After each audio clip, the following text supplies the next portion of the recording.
Constitution of Armenia 1995. Preamble.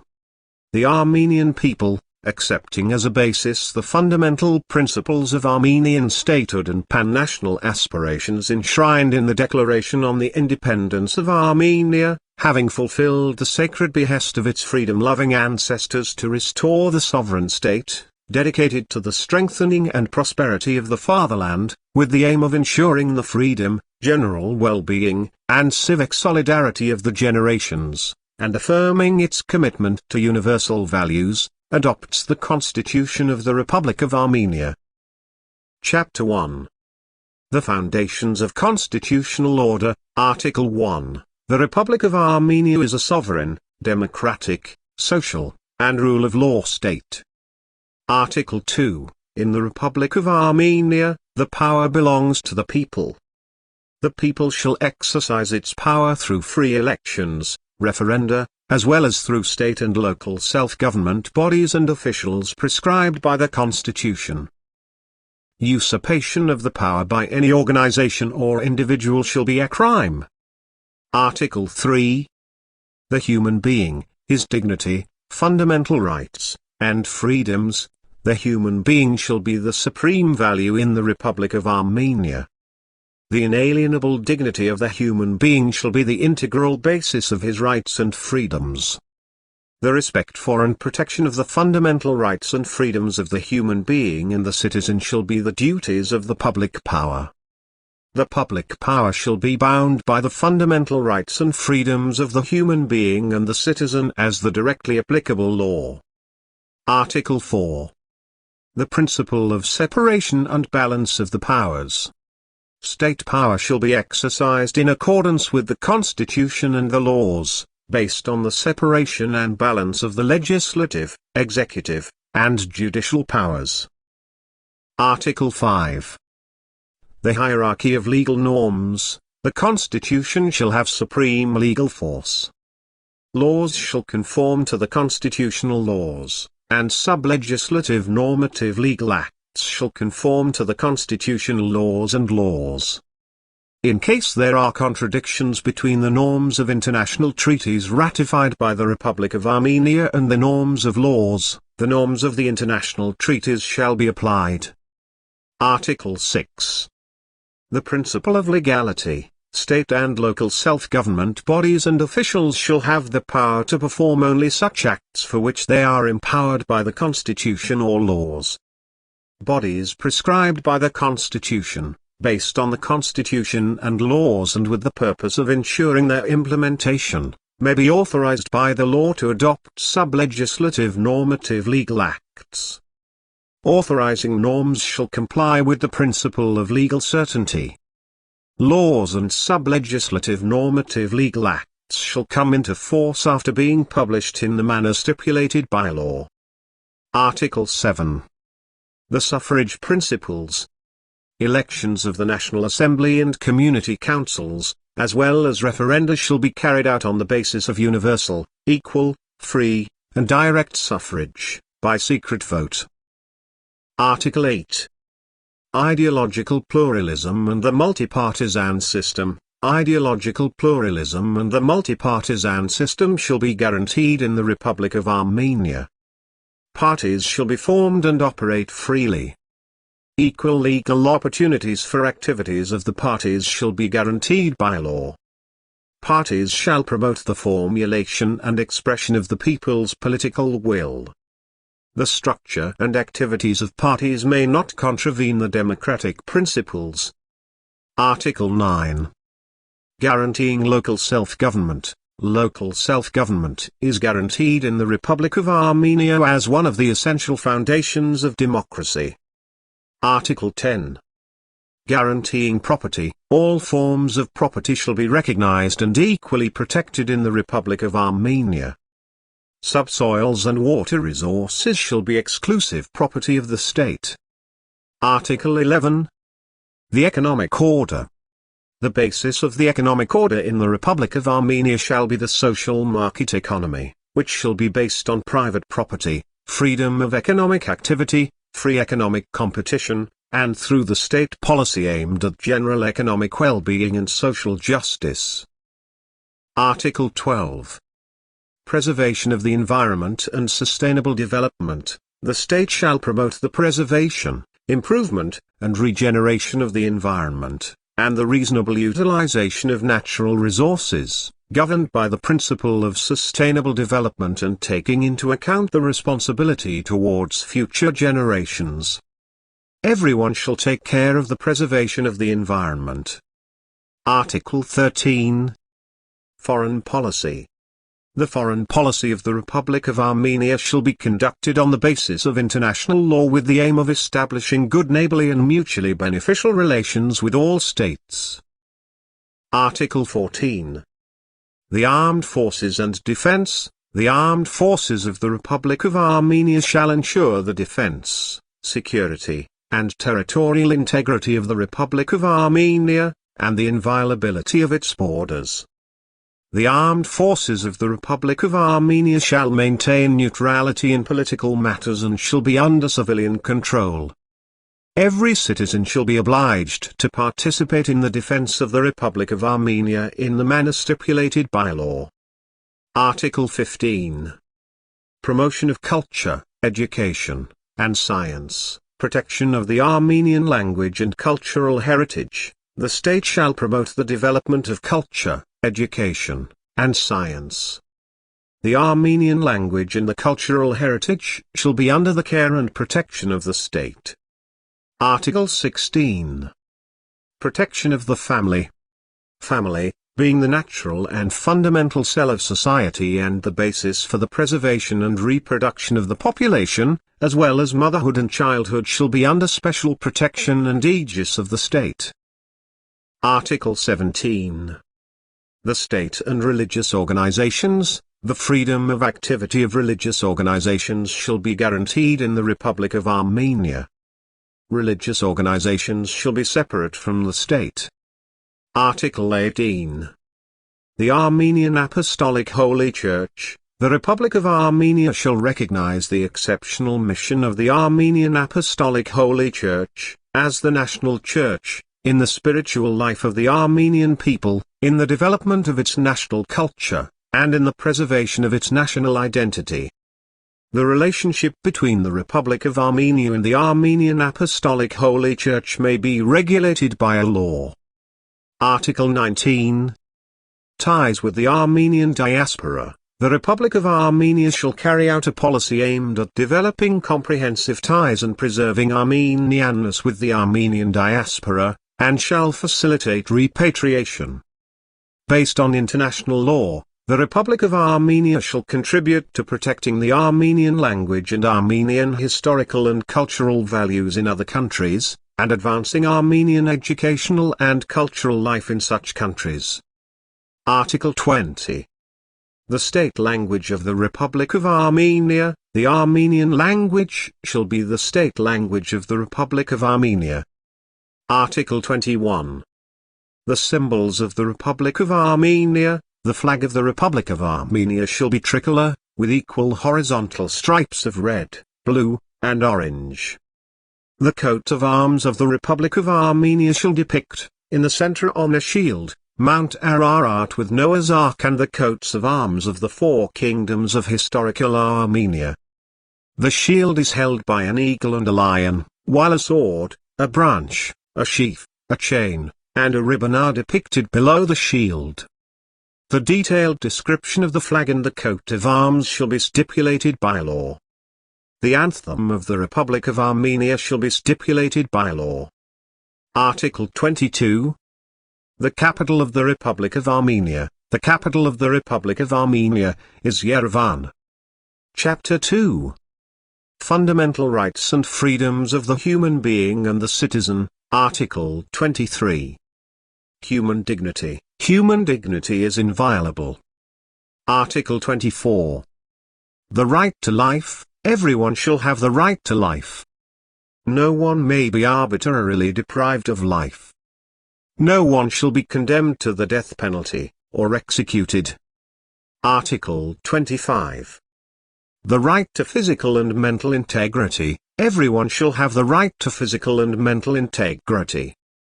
The right to physical and mental integrity may be restricted only by law, with the aim of protecting state security, preventing or solving crimes, protecting the public order, health and morals, or the fundamental rights and freedoms of others.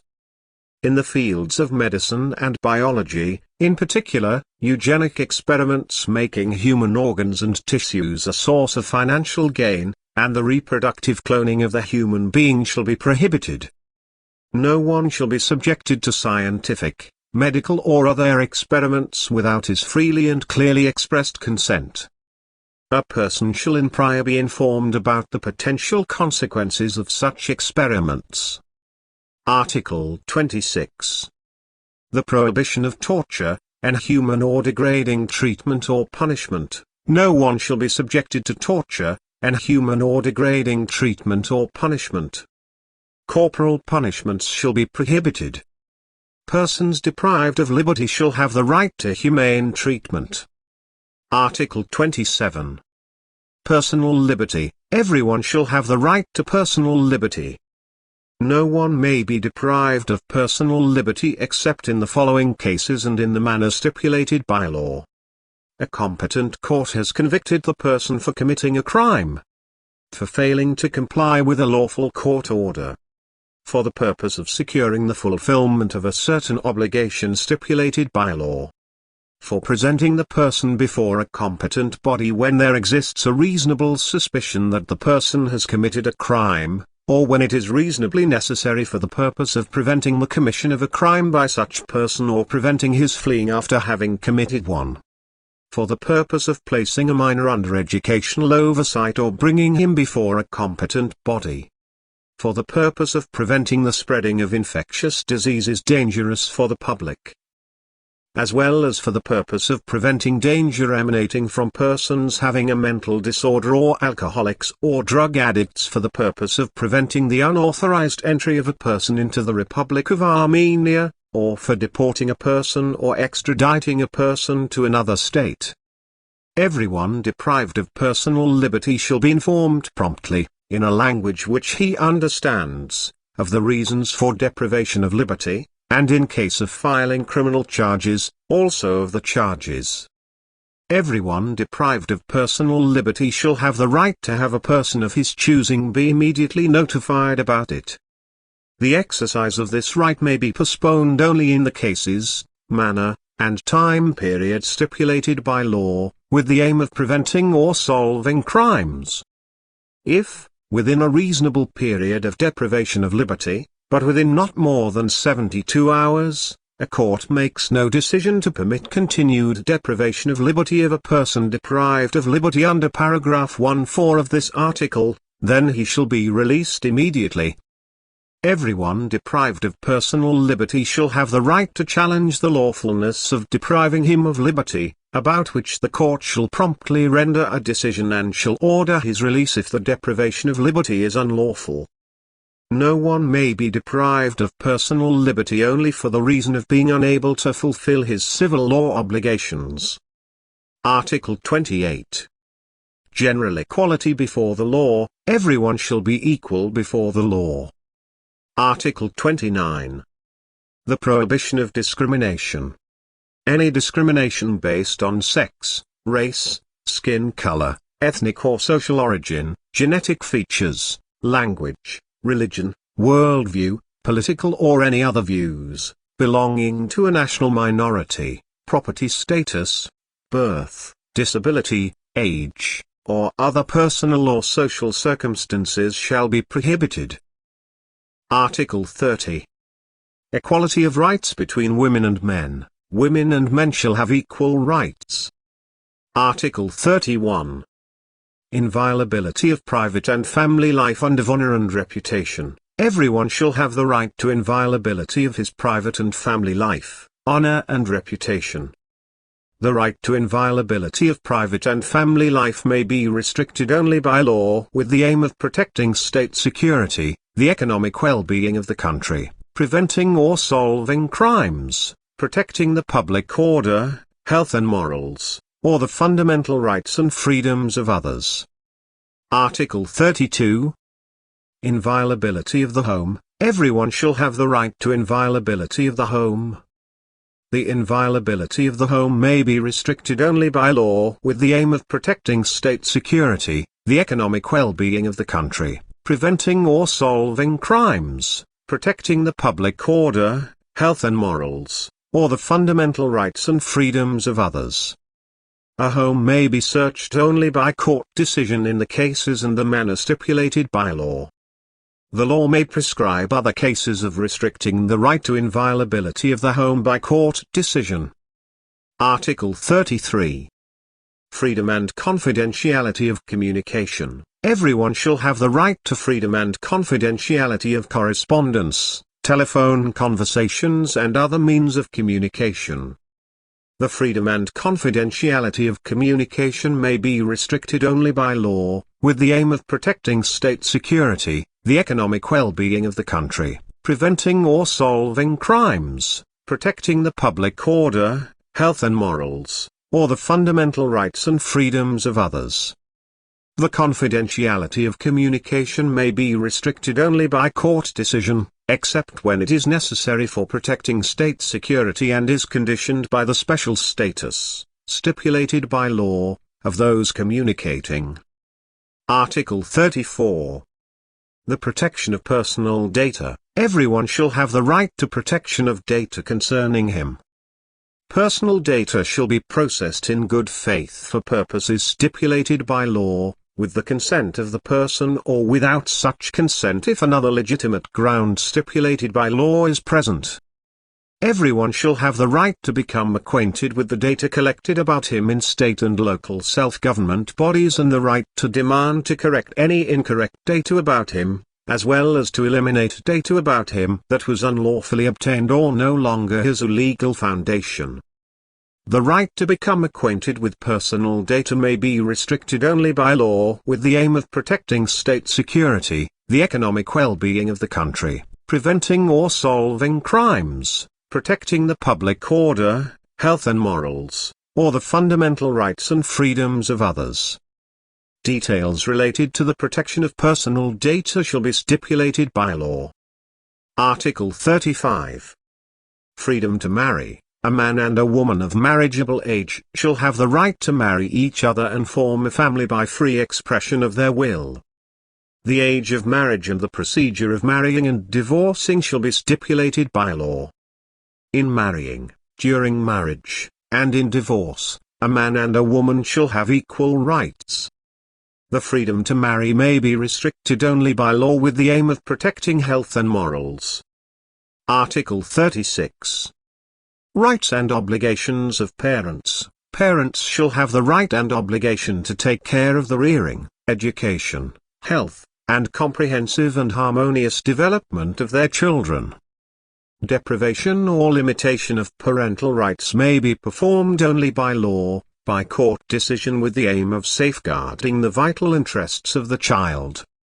Adult able-bodied persons are obliged to take care of their parents who are not able-bodied and are in need. Details shall be stipulated by law. Article 37. The rights of a child. A child shall have the right to express his opinion freely, which shall be taken into consideration in matters concerning the child in accordance with his age and maturity. In matters concerning the child, the interests of the child shall merit primary attention. Every child shall have the right to maintain a regular personal relationship and direct contacts with his parents, unless a court decision has found it to be contrary to the child's interests. Details shall be stipulated by law. Children left without parental care shall be under the care and protection of the state. Article 38. The right to education. Everyone shall have the right to education. The programs and duration of compulsory education shall be stipulated by law. Secondary education in state educational institutions is free of charge. Everyone shall have the right to receive, in the cases and manner stipulated by law, free education in state higher and other vocational education institutions on the basis of competition. The institutions of higher education shall, within the framework stipulated by law, have the right to self-governance, including to academic and research freedom. Article 39. The right of a human being to act freely. A human being shall be free to do all that does not violate the rights of others and does not contradict the Constitution and laws. No one may bear obligations that are not stipulated by law. Article 40. The right to freedom of movement. Everyone legally present in the territory of the Republic Armenia shall have the right to freedom of movement and the right to choose a place of residence. Everyone shall have the right to exit the Republic of Armenia. Every citizen and everyone who has the right to legally reside in the Republic of Armenia shall have the right to enter the Republic of Armenia. The right to freedom of movement may be restricted only by law with the aim of protecting state security, preventing or solving crimes, protecting the public order, health and morals, or the fundamental rights and freedoms of others. A citizen's right to enter the Republic of Armenia shall not be subject to restriction. Article 41. The freedom of thought, conscience, and religion. Everyone shall have the right to the freedom of thought, conscience, and religion. This right shall include the freedom to change one's religion or beliefs and the freedom, either alone or in community with others in public or in private, to manifest religion or beliefs in preaching, church ceremonies, other rituals of worship or in other forms. The expression of the freedom of thought, conscience, and religion may be restricted only by law with the aim of protecting state security, the public order, health and morals, or the fundamental rights and freedoms of others. Every citizen for whom military service contradicts his religion or beliefs shall have the right to replace it with alternative service in the manner stipulated by law. Religious organizations shall have equal rights and shall enjoy autonomy. The procedure of creation and operation of religious organizations shall be stipulated by law. Article 42. The freedom of expression of opinion. Everyone shall have the right to freely express his opinion. This right shall include freedom to hold own opinions, as well as to seek, receive, and impart information and ideas by any means of information without interference by state or local self-government bodies and regardless of state frontiers. The freedom of the press, radio, television and other means of information shall be guaranteed. The state shall guarantee the activities of an independent public television and radio offering a diversity of informational, educational, cultural, and entertainment programs. The freedom of expression of opinion may be restricted only by law with the aim of protecting state security, the public order, health and morals, or honor and reputation of others, and other fundamental rights and freedoms. Article 43. The freedom of creation. Everyone shall have the freedom of literary, fine arts, scientific, and technical creation. Article 44. The freedom of assembly. Everyone shall have the right to freely organize and participate in peaceful and unarmed assemblies. In cases stipulated by law, outdoor assemblies shall be conducted on the basis of prior notification given within a reasonable period.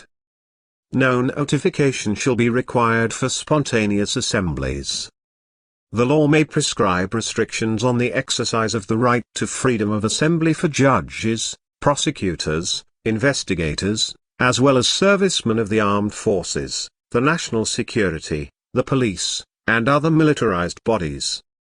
The conditions and procedure of exercising and protecting the freedom of assembly shall be stipulated by law. The freedom of assembly may be restricted only by law with the aim of protecting state security, preventing crimes, protecting the public order, health and morals, or the fundamental rights and freedoms of others. Article 45. The freedom of association. Everyone shall have the right to the freedom of association with others, including the right to form and to join trade unions for the protection of labor interests. No one shall be compelled to join any private association. The procedure of creation and operation of associations shall be stipulated by law. The freedom of association may be restricted only by law with the aim of protecting state security, the public order, health and morals, or the fundamental rights and freedoms of others. The activities of associations may be suspended or prohibited only by a court decision in cases and in the manner stipulated by law. Article 46. The right to create a party and to become a member of a party. Every citizen shall have the right to create a party with other citizens and the right to become a member of a party. No one shall be compelled to become a member of a party. Judges, prosecutors, and investigators may not be members of a party. The law may prescribe restrictions on the right to create and become a member of a party by servicemen of the armed forces, the national security, the police, and other militarized bodies. Parties shall publish annual reports on the sources of their financial means and expenditures, as well as on their property. In cases stipulated by law, the activities of a party may be suspended by a decision of the Constitutional Court. Parties that advocate the violent overthrow of the constitutional order or use violence for overthrowing the constitutional order shall be unconstitutional and are subject to prohibition by decision of the Constitutional Court. Article 47. The right to citizenship of the Republic of Armenia. A child born to citizens of the Republic of Armenia shall be a citizen of the Republic of Armenia. Every child whose one parent is a citizen of the Republic of Armenia shall have the right to acquire citizenship of the Republic of Armenia. Armenians by ethnicity shall have the right to acquire citizenship of the Republic of Armenia from the moment of establishing residence in the Republic of Armenia. Armenians by ethnicity shall acquire citizenship of the Republic of Armenia through a simplified procedure stipulated by law. A citizen of the Republic of Armenia may not be deprived of citizenship. A citizen of the Republic of Armenia may not be deprived of the right to change citizenship. The procedure of exercising the rights stipulated by this article, the other grounds of acquiring citizenship of the Republic of Armenia, and the grounds of termination shall be stipulated by law. The rights stipulated by paragraphs 2, 4 and by the second sentence of paragraph 5 of this article may be restricted only by law with the aim of protecting state security, preventing or solving crimes, as well as protecting other public interests. Citizens of the Republic of Armenia, while outside of the borders of the Republic of Armenia, shall be under the protection of the Republic of Armenia on the basis of international law. Article 48. Right to vote and right to participate in a referendum. Citizens of the Republic of Armenia, which have attained the age of 18 on the day of an election to the National Assembly or on the day of a referendum, shall have the right to vote in such election and to take part in such referendum. Anyone who has attained the age of 25, for the preceding 4 years has been a citizen of only the Republic of Armenia, has permanently resided in the Republic of Armenia for the preceding 4 years, has voting right, and is a command of the Armenian language may be elected as a member of the National Assembly.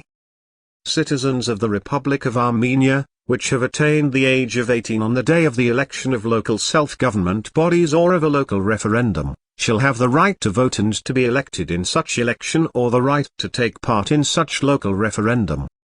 The law may prescribe the right of persons not having citizenship of the Republic of Armenia to participate in elections of local self-government bodies and in a local referendum.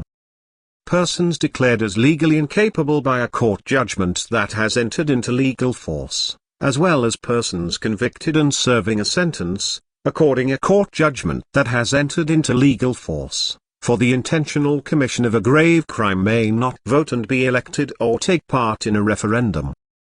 Citizens convicted and serving a sentence, according to a court judgment that has entered into legal force, for other crimes shall also not have the right to be elected. Article 49. The right to enter the public service. Every citizen shall have the right to enter the public service on an equal basis. Details shall be stipulated by law. Article 50. The right to proper administration. Everyone shall have the right to the impartial and fair examination by administrative authorities, within a reasonable period, of cases concerning him. During the administrative procedure, everyone shall have the right to become acquainted with all the documents concerning him, save for secrets protected by law. State and local self-government bodies and officials shall hear the person before adopting an individual interfering act regarding such person, except for cases stipulated by law. Article 51. The right to receive information. Everyone shall have the right to receive information on the activities of state and local self-government bodies and officials and to become acquainted with documents about such activities. The right to receive information may be restricted only by law with the aim of protecting public interests or fundamental rights and freedoms of others. The procedure of receiving information, as well as the grounds of liability of officials for concealing information or groundlessly refusing to provide information, shall be stipulated by law. Article 52. The right to apply to the human rights defender. Everyone shall have the right to receive the support of the human rights defender, in case of violation of his rights and freedoms enshrined in the Constitution and laws by state and local self-government bodies and officials or, in cases provided by the law on the human rights defender, by organizations. Details shall be stipulated by law. Article 53. The right to submit a petition. Everyone shall have the right to submit, individually or in community with others, petitions to state and local self-government bodies and officials and to receive an appropriate reply within a reasonable period. Details shall be stipulated by law. Article 54. The right to political asylum. Everyone subject to political persecution shall have the right to seek political asylum in the Republic of Armenia. The procedure and conditions of granting political asylum shall be stipulated by law. Article 55. The prohibition of deportation or extradition. No one may be deported or extradited to a foreign state, if there is a real danger that such person may be subjected to the death penalty, torture, inhuman or degrading treatment or punishment in that country. A citizen of the Republic of Armenia may not be extradited to a foreign state, except for cases prescribed by the international treaties ratified by the Republic of Armenia. Article 56. The right to preserve national and ethnic identity. Everyone shall have the right to preserve his national and ethnic identity. Persons belonging to national minorities shall have the right to preserve and develop their traditions, religion, language, and culture. The exercise of the rights stipulated by this article shall be regulated by law. Article 57. The freedom to choose employment and the labor rights. Everyone shall have the right to free choice of employment. Every worker shall have the right to protection in case of groundless dismissal from employment. The grounds of dismissal from employment shall be stipulated by law. It shall be prohibited to dismiss from employment due to reasons related to maternity. Every employed woman shall have the right to paid leave in case of pregnancy and child delivery. Every employed parent shall have the right to leave in case of childbirth or child adoption. Details shall be stipulated by law. It shall be prohibited to hire children under the age of 16 for full-time employment. The procedure and conditions of hiring them for part-time employment shall be stipulated by law. Forced or compulsory labor shall be prohibited. The following shall not be considered forced or compulsory labor: work that is performed by a convicted person according to law, military service or alternative service, and any work that is required in case of emergency situations threatening the life or well-being of the population. Article 58. The right to a strike. Workers shall have the right to strike for the protection of their economic, social, or labor interests. The procedure of conducting a strike shall be stipulated by law.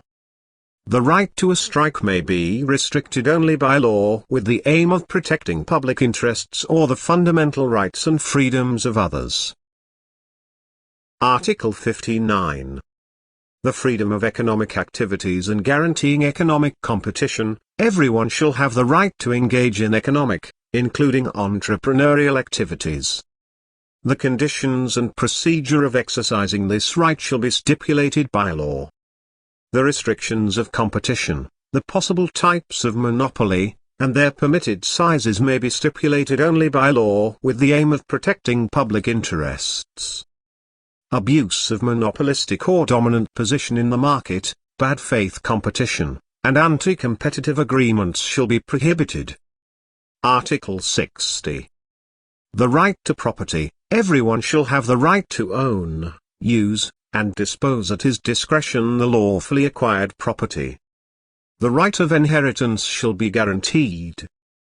The right to property may be restricted only by law with the aim of protecting the interests of the public or the fundamental rights and freedoms of others.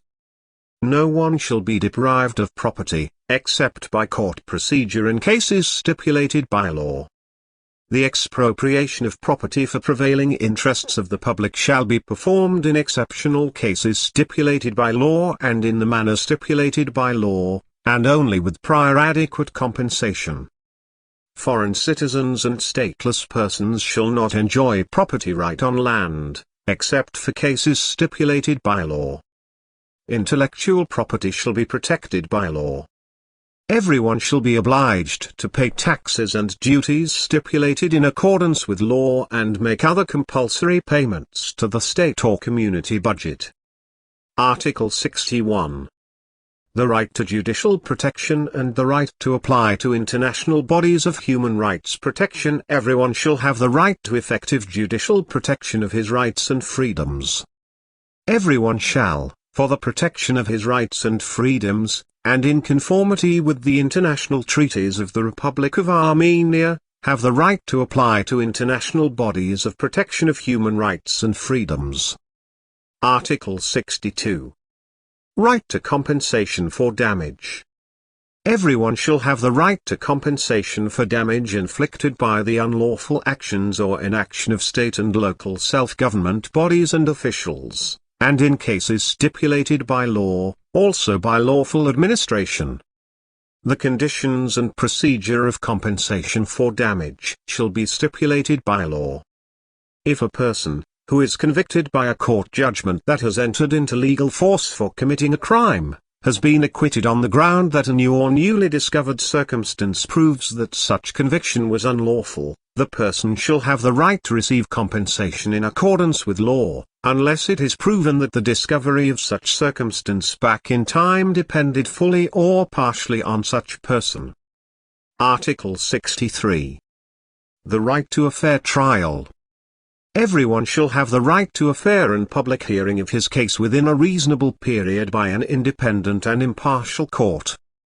In the cases and manner stipulated by law, the court proceedings or a part thereof may be held in camera by a court decision with the aim of protecting the private life of the participants of proceedings, the interests of minors or the interests of justice, as well as state security, the public order, or morals. The use of evidence obtained in violation of fundamental rights or evidence undermining the right to a fair trial shall be prohibited. Article 64. The right to receive legal aid. Everyone shall have the right to receive legal aid. In cases stipulated by law, legal aid shall be provided at the expense of state funds. With the aim of ensuring legal aid, the activities of a bar based on independence, self-governance, and equality of advocates shall be guaranteed. The status, rights, and obligations of advocates shall be stipulated by law. Article 65. The right to be exempted from the duty to testify. No one shall be obliged to testify about himself, his spouse, or his close relatives, if it can be reasonably presumed that it may subsequently be used against him or them. The law may stipulate other cases of exemption from the duty to testify.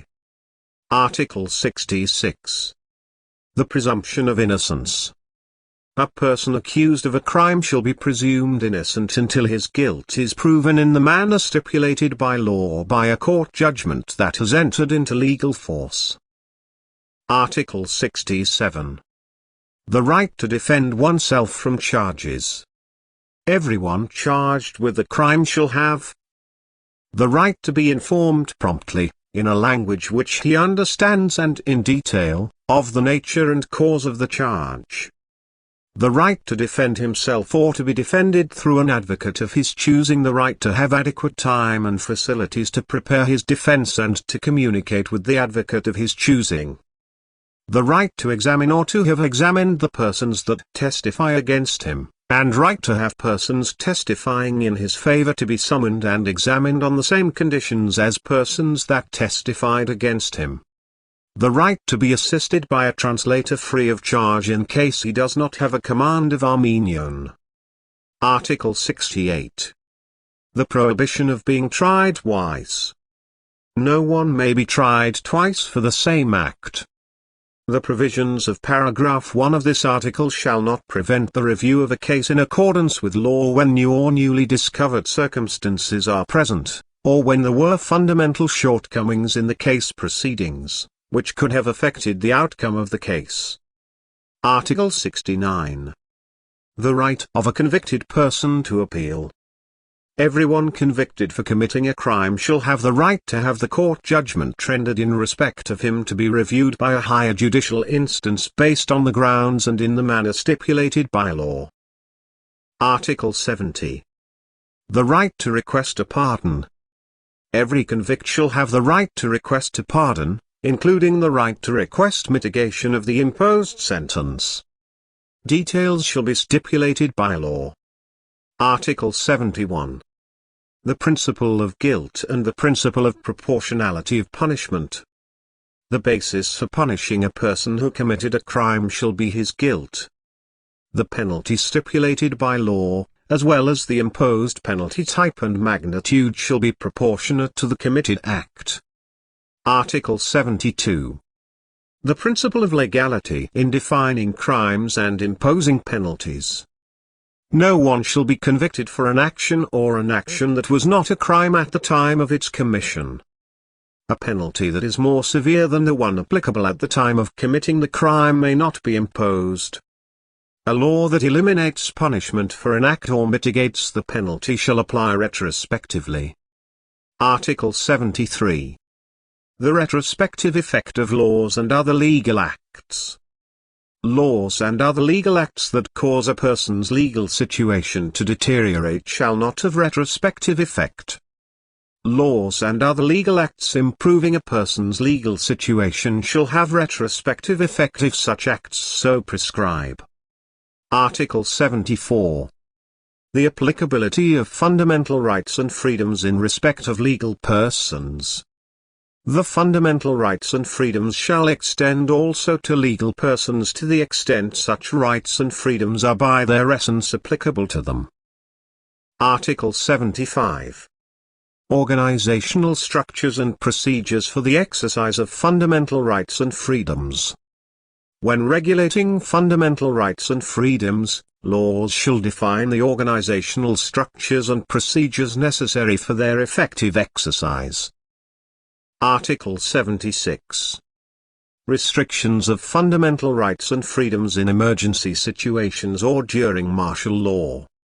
In a state of emergency or during martial law, fundamental rights and freedoms of the human being and the citizen, with the exception of those stipulated by Articles 23A-26, 28A-30, 35A-37, paragraph 1 of Article 38, Paragraph 1 of Article 41, Paragraph 1, the first sentence of Paragraph 5, and Paragraph 8 of Article 47, Article 52, Paragraph 2 of Article 55, Articles 56, 61, and 63A-72 of the Constitution, may be temporarily suspended or subjected to additional restrictions in the manner stipulated by law to the extent required by the situation, subject to the international commitments undertaken with respect to derogations from commitments in emergency situations or during martial law. Article 77. The prohibition of abuse of fundamental rights and freedoms. It shall be prohibited to use fundamental rights and freedoms for the purpose of violently overthrowing the constitutional order or inciting national, racial, or religious hatred, or preaching violence or war. Article 78. The principle of proportionality. The means chosen for restricting fundamental rights and freedoms shall be suitable and necessary for the achievement of the aim stipulated by the Constitution. The means chosen for the restriction shall be commensurate to the significance of the fundamental right and freedom being restricted. Article 79. The principle of certainty. When restricting fundamental rights and freedoms, the laws shall define the grounds and scope of such restrictions and be sufficiently certain for the holders and addressees of such rights and freedoms to be able to engage in appropriate conduct. Article 80. Inviolability of the essence of provisions on fundamental rights and freedoms.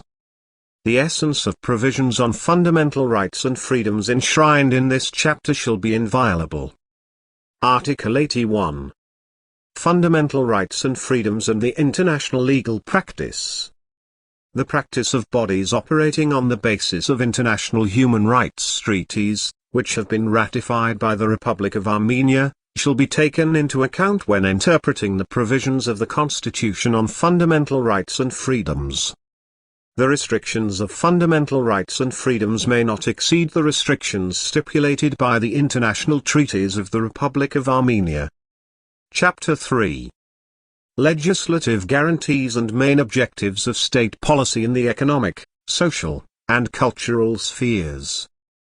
Article 82. Working conditions. Every worker shall, in accordance with law, have the right to healthy, safe, and dignifying working conditions, to limitation of the maximum working time, to daily and weekly rest, and to annual paid leave. Article 83. Social Security. Everyone shall, in accordance with law, have the right to social security in cases of maternity, having many children, illness, disability, workplace accidents, need of care, loss of breadwinner, old age, unemployment, loss of employment, and in other cases. Article 84. Dignifying existence and minimum salary. Every person in need and every elderly person shall, in accordance with law, have the right to a dignifying existence. The amount of minimum salary shall be stipulated by law. Article 85. Health care. Everyone shall, in accordance with law, have the right to protection of health. The law shall stipulate the list of basic medical services provided free of charge and the procedure of their provision. Article 86. The main objectives of state policy.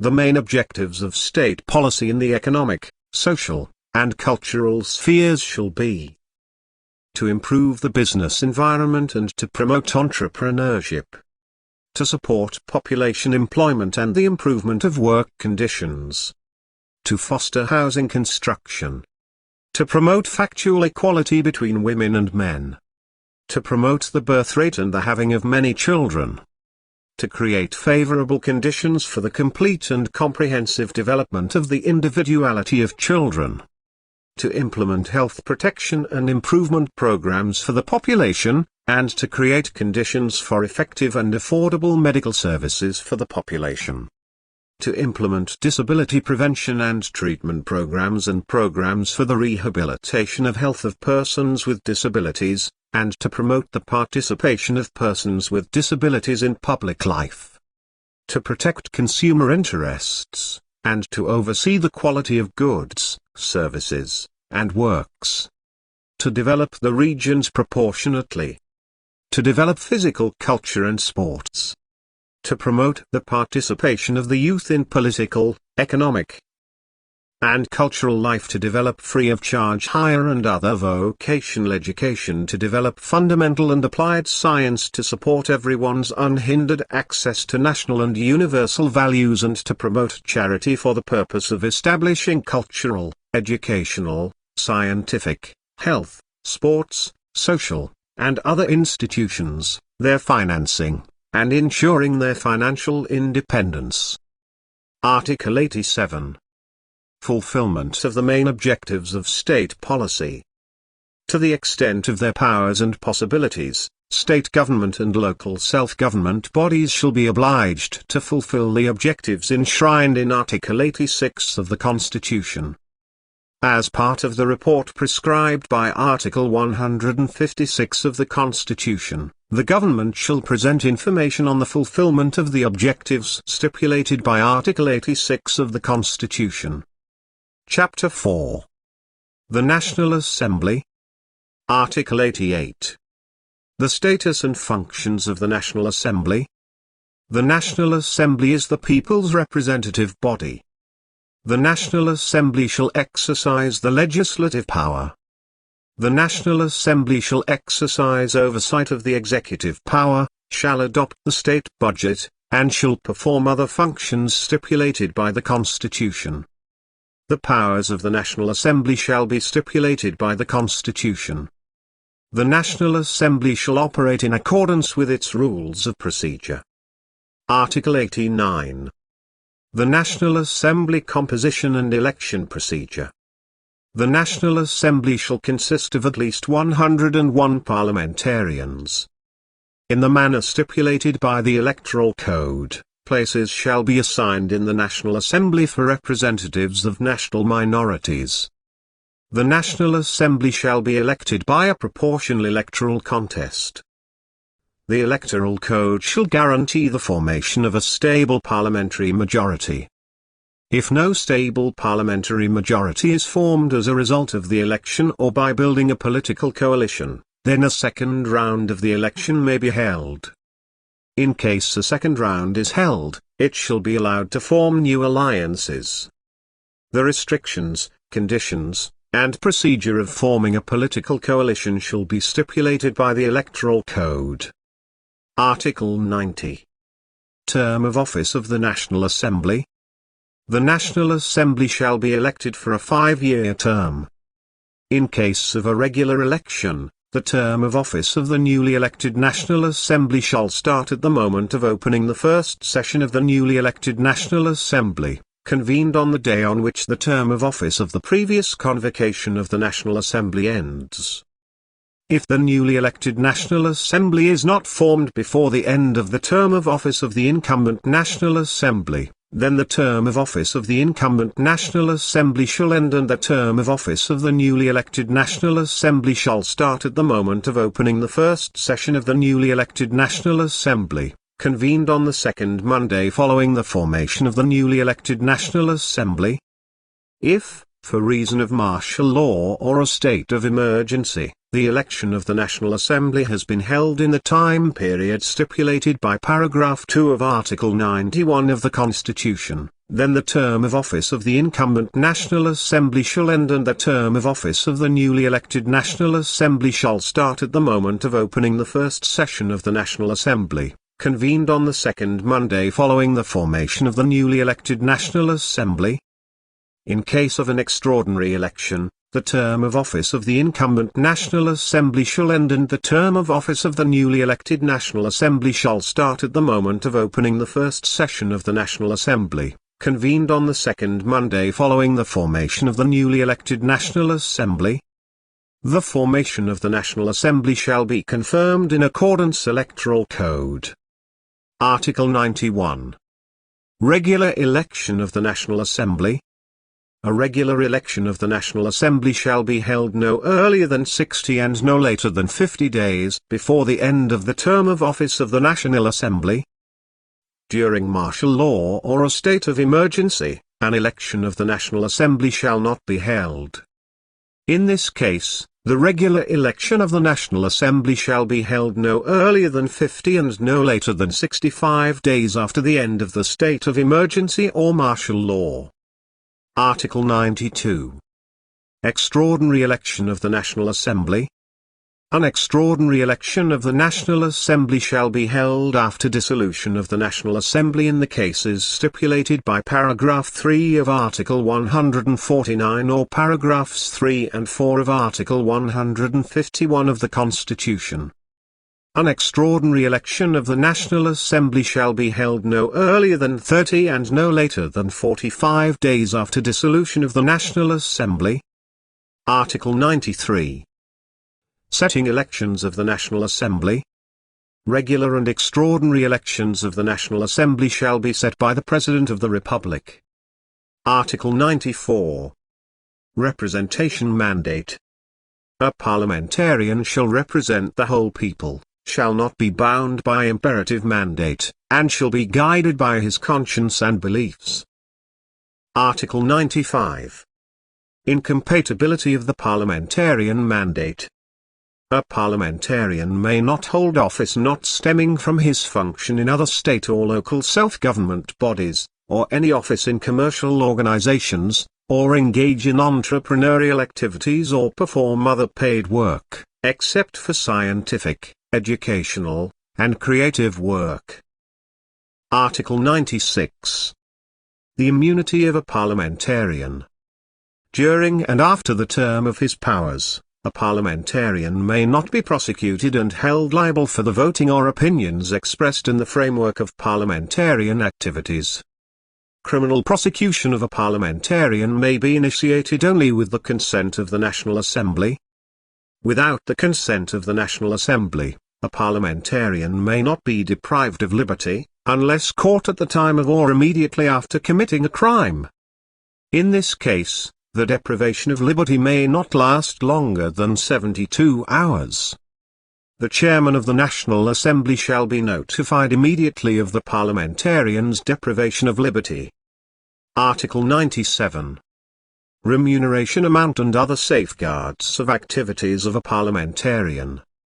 The remuneration amount and other safeguards of activities of a parliamentarian shall be stipulated by law.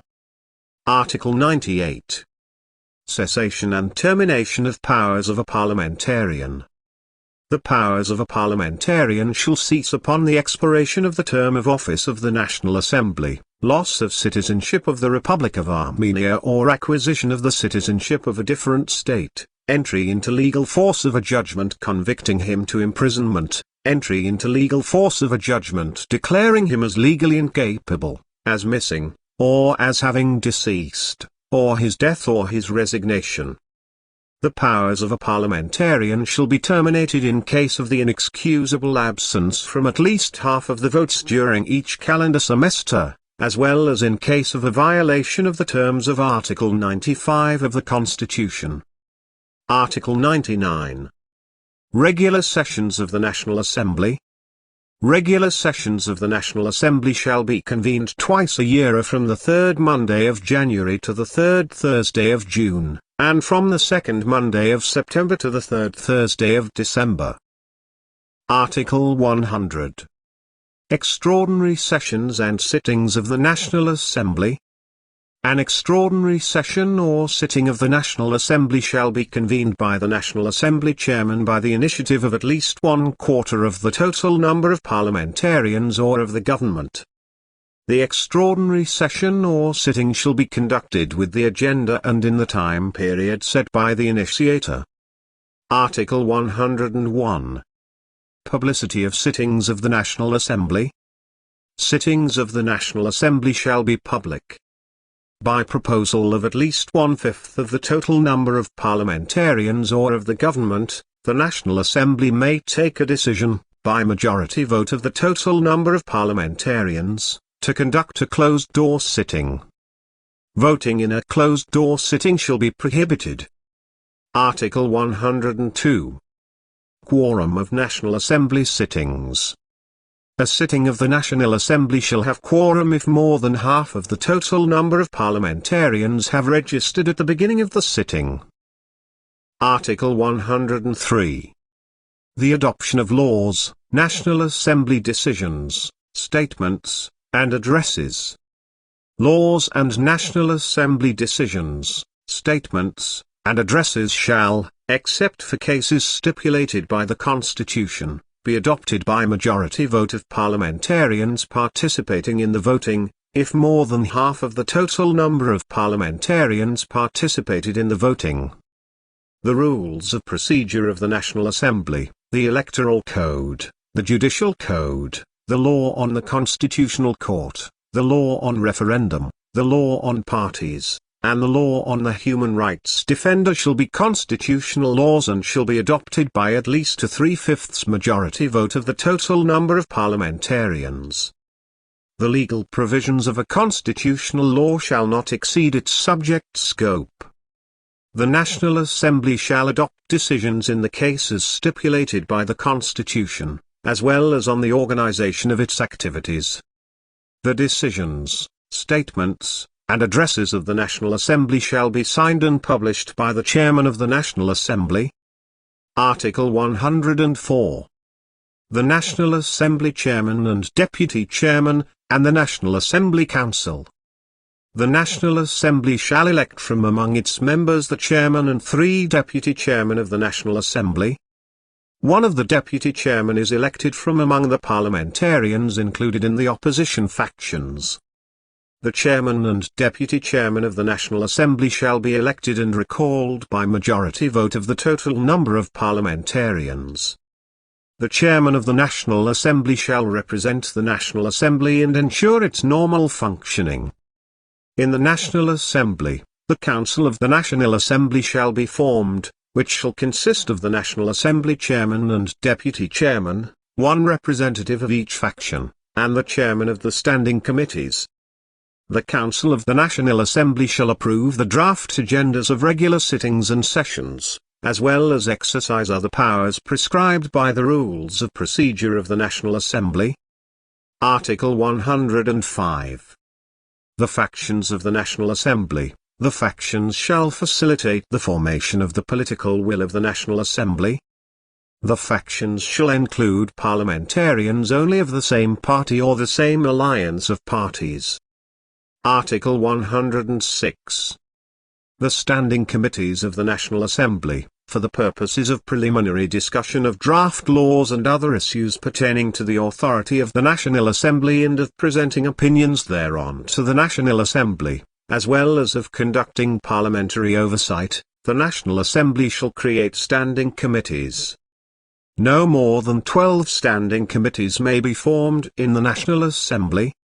The places in standing committees shall be distributed in proportion with the number of parliamentarians included in the factions. The positions of chairman of standing committees shall be distributed among factions in proportion with the number of parliamentarians included in the faction. Article 107. Temporary committees of the National Assembly.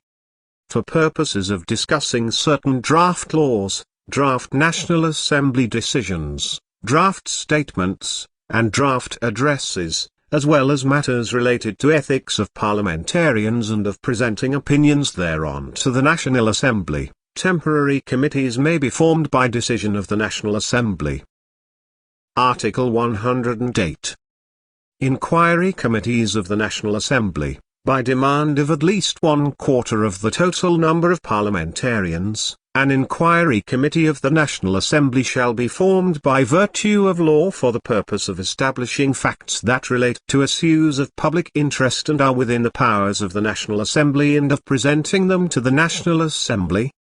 In an inquiry committee, the places shall be distributed in proportion with the number of parliamentarians in the factions. The National Assembly shall determine the number of members of an inquiry committee. An inquiry committee shall be chaired by one of the parliamentarians presenting the demand. By demand of at least 1/4 of the members of an inquiry committee, state bodies and local self-government bodies and officials shall be obliged to provide to the committee the necessary information concerning its remit, unless its provision is prohibited by law. In the fields of defense and security, the powers of an inquiry committee may be performed only by the competent standing committee of the National Assembly, by demand of at least 1/3 of the total number of parliamentarians. Details of the activities of inquiry committees shall be stipulated by the rules of procedure of the National Assembly. Article 109. Legislative initiative. A parliamentarian, a faction of the National Assembly, and the government shall have the right of legislative initiative. The author of the legislative initiative may at any time recall the draft law presented. If, according to the conclusion of the government, a draft law significantly reduces revenues of the state budget or increases state expenditures, then the government may demand such law to be adopted by majority vote of the total number of parliamentarians. A draft law deemed as urgent by decision of the government shall be adopted or rejected within a 2-month period. Draft laws for which the government has the exclusive right of legislative initiative may be put to a vote only with amendments acceptable to the government.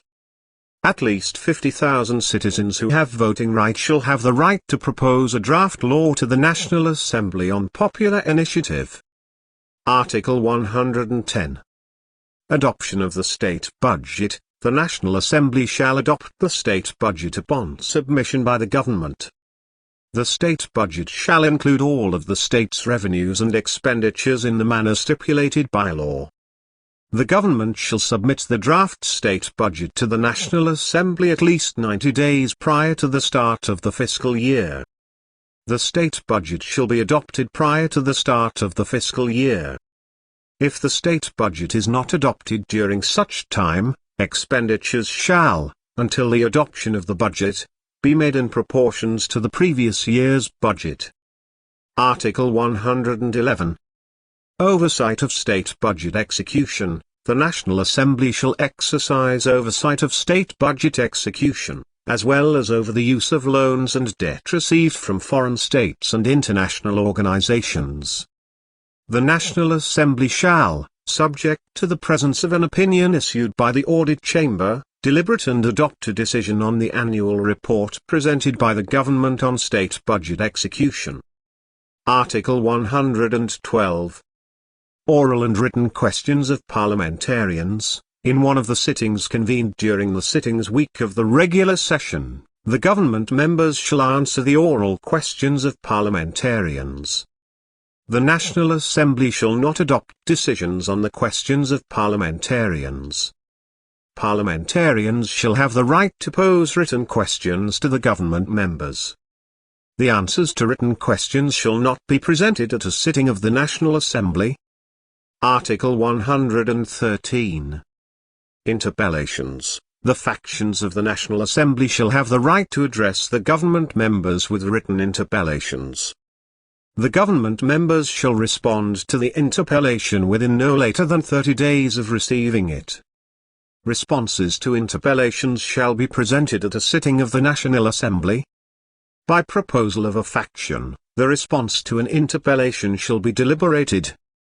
If the deliberation results in at least 1/3 of the total number of parliamentarians making a proposal to express non-confidence in the Prime Minister, then the provisions of Article 115 of the Constitution shall apply.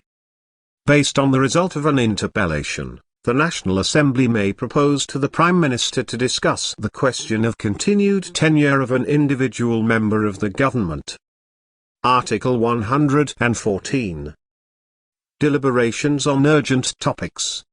In one of the sittings convened during the sittings week of the regular session, if so demanded by at least 1/4 of the total number of parliamentarians, deliberations on urgent topics of public interest may be conducted. Article 115. Expressing non-confidence in the Prime Minister. A draft decision of the National Assembly on expressing non-confidence in the Prime Minister may be presented by at least 1/3 of the total number of parliamentarians, provided that the draft decision concurrently proposes the candidacy of a new Prime Minister. A draft decision of the National Assembly on expressing non-confidence in the Prime Minister shall be put to the vote no earlier than 48 and no later than 72 hours after it is presented. The decision shall be adopted by majority vote of the total number of parliamentarians, by open vote. If the decision is adopted, the Prime Minister shall be deemed to have submitted his resignation. In this case, the provisions of paragraph 2(4) of Article 149 of the Constitution shall not be applicable. Non-confidence in the Prime Minister may be expressed no earlier than a year after his appointment. If the draft decision of the National Assembly on expressing non-confidence in the Prime Minister is not adopted, such a draft may be submitted no earlier than after 6 months. During martial law or a state of emergency, a draft decision of the National Assembly on expressing non-confidence in the Prime Minister may not be presented or deliberated. Article 116. Ratification, suspension, or enunciation of international treaties. The National Assembly shall ratify, suspend, or renounce international treaties that concern the fundamental rights and freedoms, as well as obligations of the human being and citizen, have a political or military nature, contemplate the membership of the Republic of Armenia in an international organization, contemplate financial or property obligations for the Republic of Armenia, imply a change of law or the adoption of a new law in order to be applied, or include norms that contradict a law directly, contemplate ratification, or contain matters that are subject to regulation by law. The National Assembly shall, by proposal of the government, ratify, suspend, and renounce international treaties by means of adopting a law by majority vote of the total number of parliamentarians. International treaties contravening the Constitution may not be ratified. Article 117. Amnesty. By proposal of the government, the National Assembly may adopt a law on amnesty by majority vote of the total number of parliamentarians. Article 118. Declaring war and establishing peace. By proposal of the government, the National Assembly may adopt a decision on declaring war or establishing peace by majority vote of the total number of parliamentarians. If it is impossible to convene a sitting of the National Assembly, the government shall determine the matter of declaring war. Article 119. Martial law. In the event of an armed attack against the Republic of Armenia or imminent threat thereof or declaration of war, the government shall declare on martial law and deliver an address to the people, and may call for a general or partial mobilization. In case of declaration of martial law, a special sitting of the National Assembly shall be convened immediately by virtue of law. The National Assembly may, by majority vote of the total number of parliamentarians, terminate the martial law or cancel the implementation of measures prescribed by the legal regime of martial law. The legal regime of martial law shall be stipulated by a law adopted by majority vote of the total number of parliamentarians. Article 120. State of emergency. In the event of an imminent threat to the constitutional order, the government shall declare a state of emergency and take measures appropriate in the situation and address the people thereon. In case of declaration of a state of emergency, a special sitting of the National Assembly shall be convened immediately by virtue of law. The National Assembly may, by majority vote of the total number of parliamentarians, terminate the state of emergency or cancel the implementation of measures prescribed by the legal regime of a state of emergency.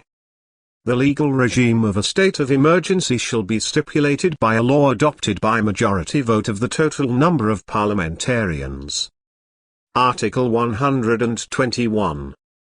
Administrative territorial units and division, mazes and communities shall be the administrative territorial units of the Republic of Armenia. The administrative territorial division shall be defined by law upon submission by the government. Article 122. Autonomous bodies, to safeguard the exercise of fundamental rights and freedoms of the human being and citizen, as well as to protect fundamental public interests enshrined in the Constitution. Autonomous bodies may be created by a law adopted by majority vote of the total number of parliamentarians. The members of autonomous bodies shall be appointed by majority vote of the total number of parliamentarians. Autonomous bodies may by law be authorized to issue sub-legislative normative legal acts. the powers and independence safeguards of autonomous bodies, the requirements on their members, and the procedure of their activities shall be stipulated by law.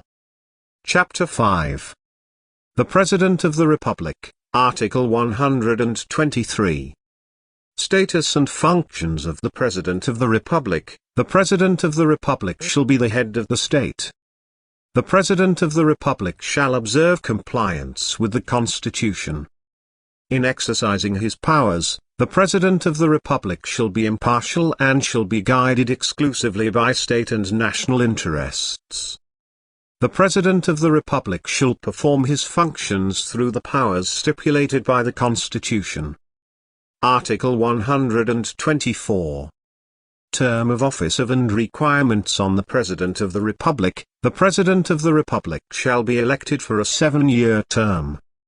Everyone who has attained the age of 40, has been a citizen of only the Republic of Armenia for the preceding 6 years, has permanently resided in the Republic of Armenia for the preceding 6 years, has voting right, and has a command of the Armenian language may be elected as President of the Republic.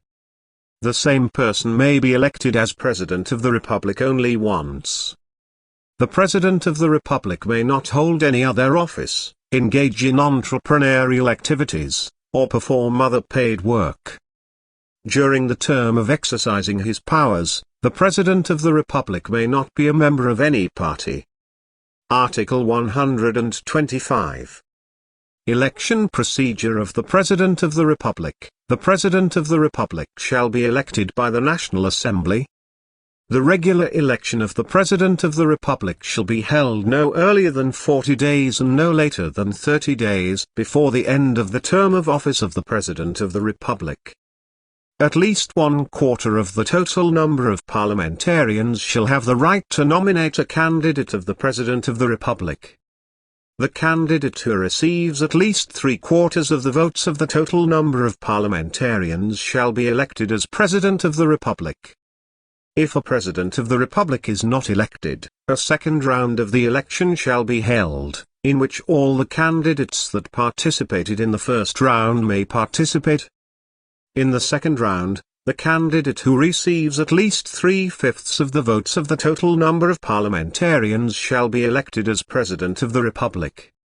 If a President of the Republic is not elected, a third round of the election shall be held, in which the two candidates that receive the largest number of votes in the second round may participate. In the third round, the candidate who receives the majority of the votes of the total number of parliamentarians shall be elected as President of the Republic. If a President of the Republic is not elected, a new election of the President of the Republic shall be held within a 10-day period. The rules of procedure of the National Assembly shall stipulate the details of the procedure of electing the President of the Republic of Armenia. Article 126. Extraordinary election of the President of the Republic. In the event of the impeachment of the President of the Republic, impossibility to discharge his powers, or his resignation or death, an extraordinary election of the President of the Republic shall be held no earlier than 25 and no later than 35 days after the office of the President of the Republic has become vacant. Article 127. The President of the Republic assuming office. The President of the Republic shall assume office on the day on which the powers of the previous President of the Republic end. A President of the Republic elected through an extraordinary election shall assume office on the 10th day after being elected. The President of the Republic shall assume office by taking the following oath to the people at a special sitting of the National Assembly, assuming the office of the President of the Republic of Armenia. I swear to be faithful to the Constitution of the Republic of Armenia, to be impartial in the exercise of my powers, to follow only state and national interests, and to invest all of my strength for the fortification of national unity. Article 128. Address by the President of the Republic. The President of the Republic may deliver an address to the National Assembly on matters pertaining to his authority. Article 129. The signing and publication of a law. the President of the Republic of Armenia shall sign and publish a law adopted by the National Assembly within a 21-day period or, within the same period, apply to the Constitutional Court with the question of determining the conformity of the law with the Constitution. If the Constitutional Court decides that the law is in conformity with the Constitution, then the President of the Republic shall sign and publish the law within a 5-day period. If the President of the Republic does not fulfill the requirements stipulated by this article, the Chairman of the National Assembly shall sign and publish the law within a 5-day period. Article 130. Accepting the resignation of the government. In the cases stipulated by Article 158 of the Constitution, the President of the Republic shall immediately accept the resignation of the government. Article 131. Changes in the composition of the government. The President of the Republic shall make changes in the composition of the government by proposal of the Prime Minister. Article 132. Powers of the President of the Republic in the area of foreign policy. The President of the Republic shall, in the cases and manner stipulated by law, conclude international treaties by proposal of the government, appoint and recall diplomatic representatives in foreign states and international organizations by proposal of the Prime Minister, and accept the letters of credence or letters of recall of diplomatic representatives of foreign states and international organizations.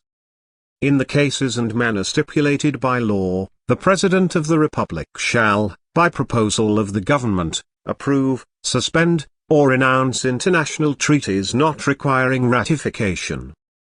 The President of the Republic shall, by proposal of the Prime Minister, award the highest diplomatic ranks in the cases and manner stipulated by law.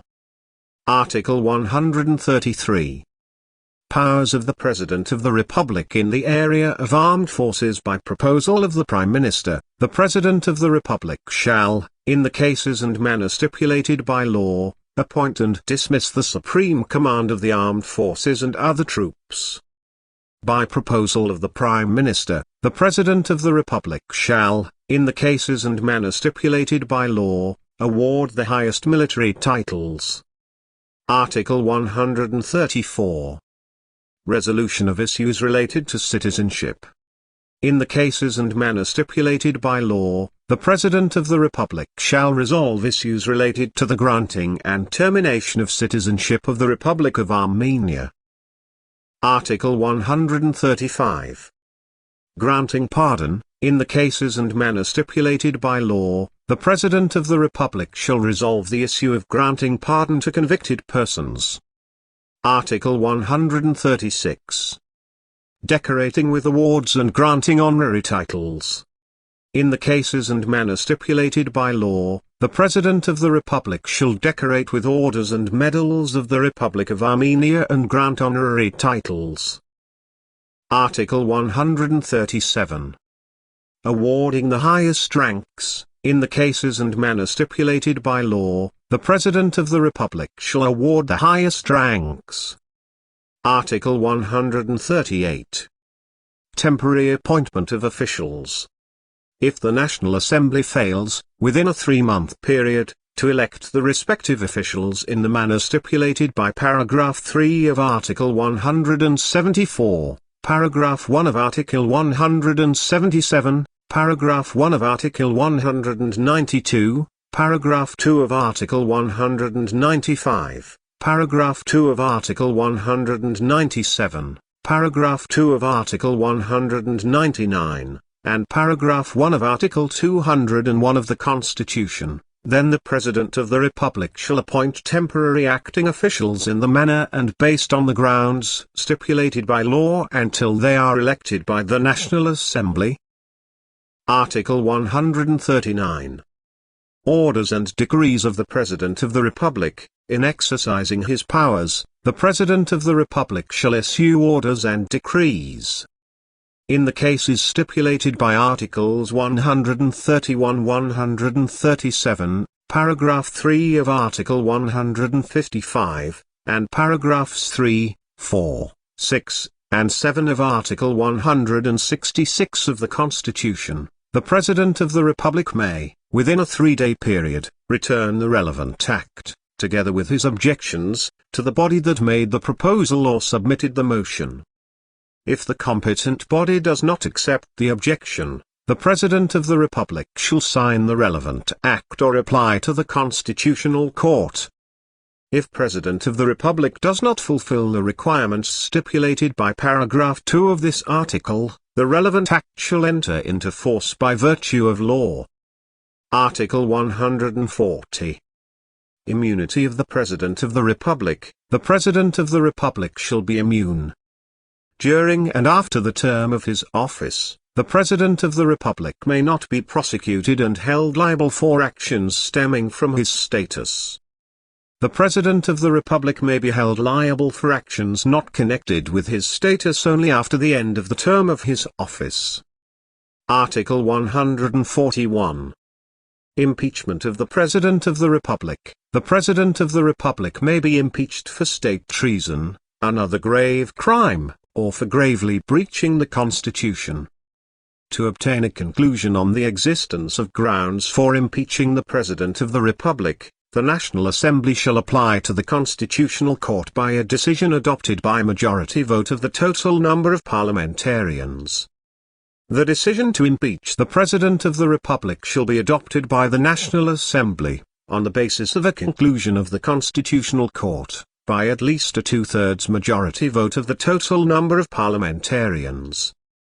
Article 142. Resignation of the President of the Republic. The President of the Republic shall present his resignation to the National Assembly. The resignation shall be deemed accepted from the moment of promulgating it in the manner stipulated by law. Article 143. Impossibility for the President of the Republic to discharge his powers. In case of grave illness of the President of the Republic or the existence of other insurmountable obstacles to the discharge of his powers, which enduringly render the discharge of such powers impossible, the Constitutional Court shall, based on an application of the government, take a decision on the impossibility for the President of the Republic to discharge his powers.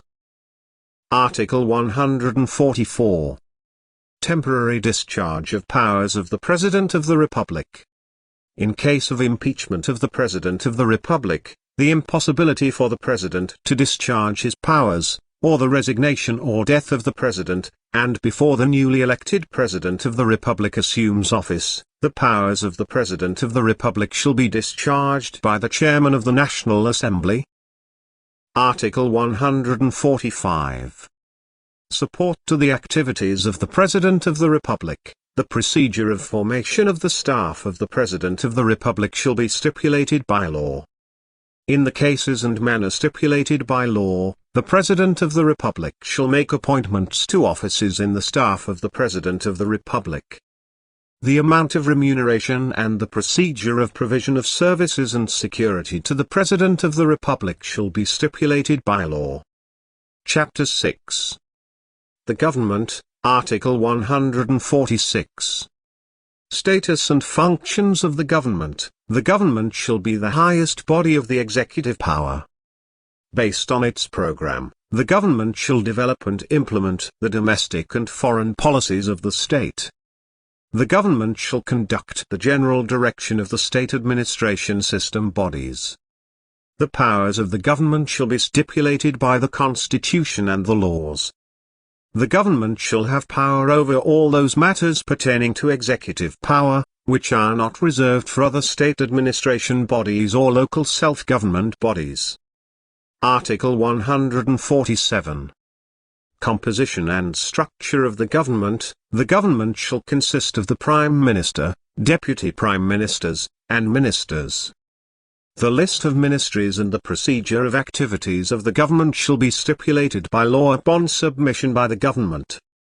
The number of deputy prime ministers may not exceed 3, and the number of ministries may not exceed 18. Article 148. Requirements on government members. A government member shall meet the requirements presented to a parliamentarian. Government members shall be subject to the incompatibility requirements stipulated for a parliamentarian. Additional incompatibility requirements may be stipulated for them by law. Article 149. Election and appointment of the Prime Minister. Immediately after the commencement of the term of office of the newly elected National Assembly, the President of the Republic shall appoint as Prime Minister the candidate nominated by the parliamentary majority formed in the manner stipulated by Article 89 of the Constitution. Within a 7-day period of accepting the government's resignation in case of the Prime Minister submitting a resignation or in other cases when the office of the Prime Minister becomes vacant, the factions of the National Assembly shall have the right to nominate candidates for the Prime Minister. The National Assembly shall elect the Prime Minister by majority vote of the total number of parliamentarians. If a Prime Minister is not elected, a new election of the Prime Minister shall be held 7 days after the vote, in which the Prime Minister candidates nominated by at least 1/3 of the total number of parliamentarians may take part. If a Prime Minister is not elected by majority vote of the total number of parliamentarians, the National Assembly shall be dissolved by virtue of law. The election of the Prime Minister shall be conducted by open vote. The President of the Republic shall immediately appoint as Prime Minister the candidate elected by the National Assembly. Article 150. Formation of the government. The government shall be formed within a 15-day period of the appointment of the Prime Minister. After his appointment, the Prime Minister shall within a 5-day period propose to the President of the Republic the candidates of the Deputy Prime Ministers and Ministers. The President of the Republic shall, within a 3-day period, either appoint the Deputy Prime Ministers and the Ministers or apply to the Constitutional Court.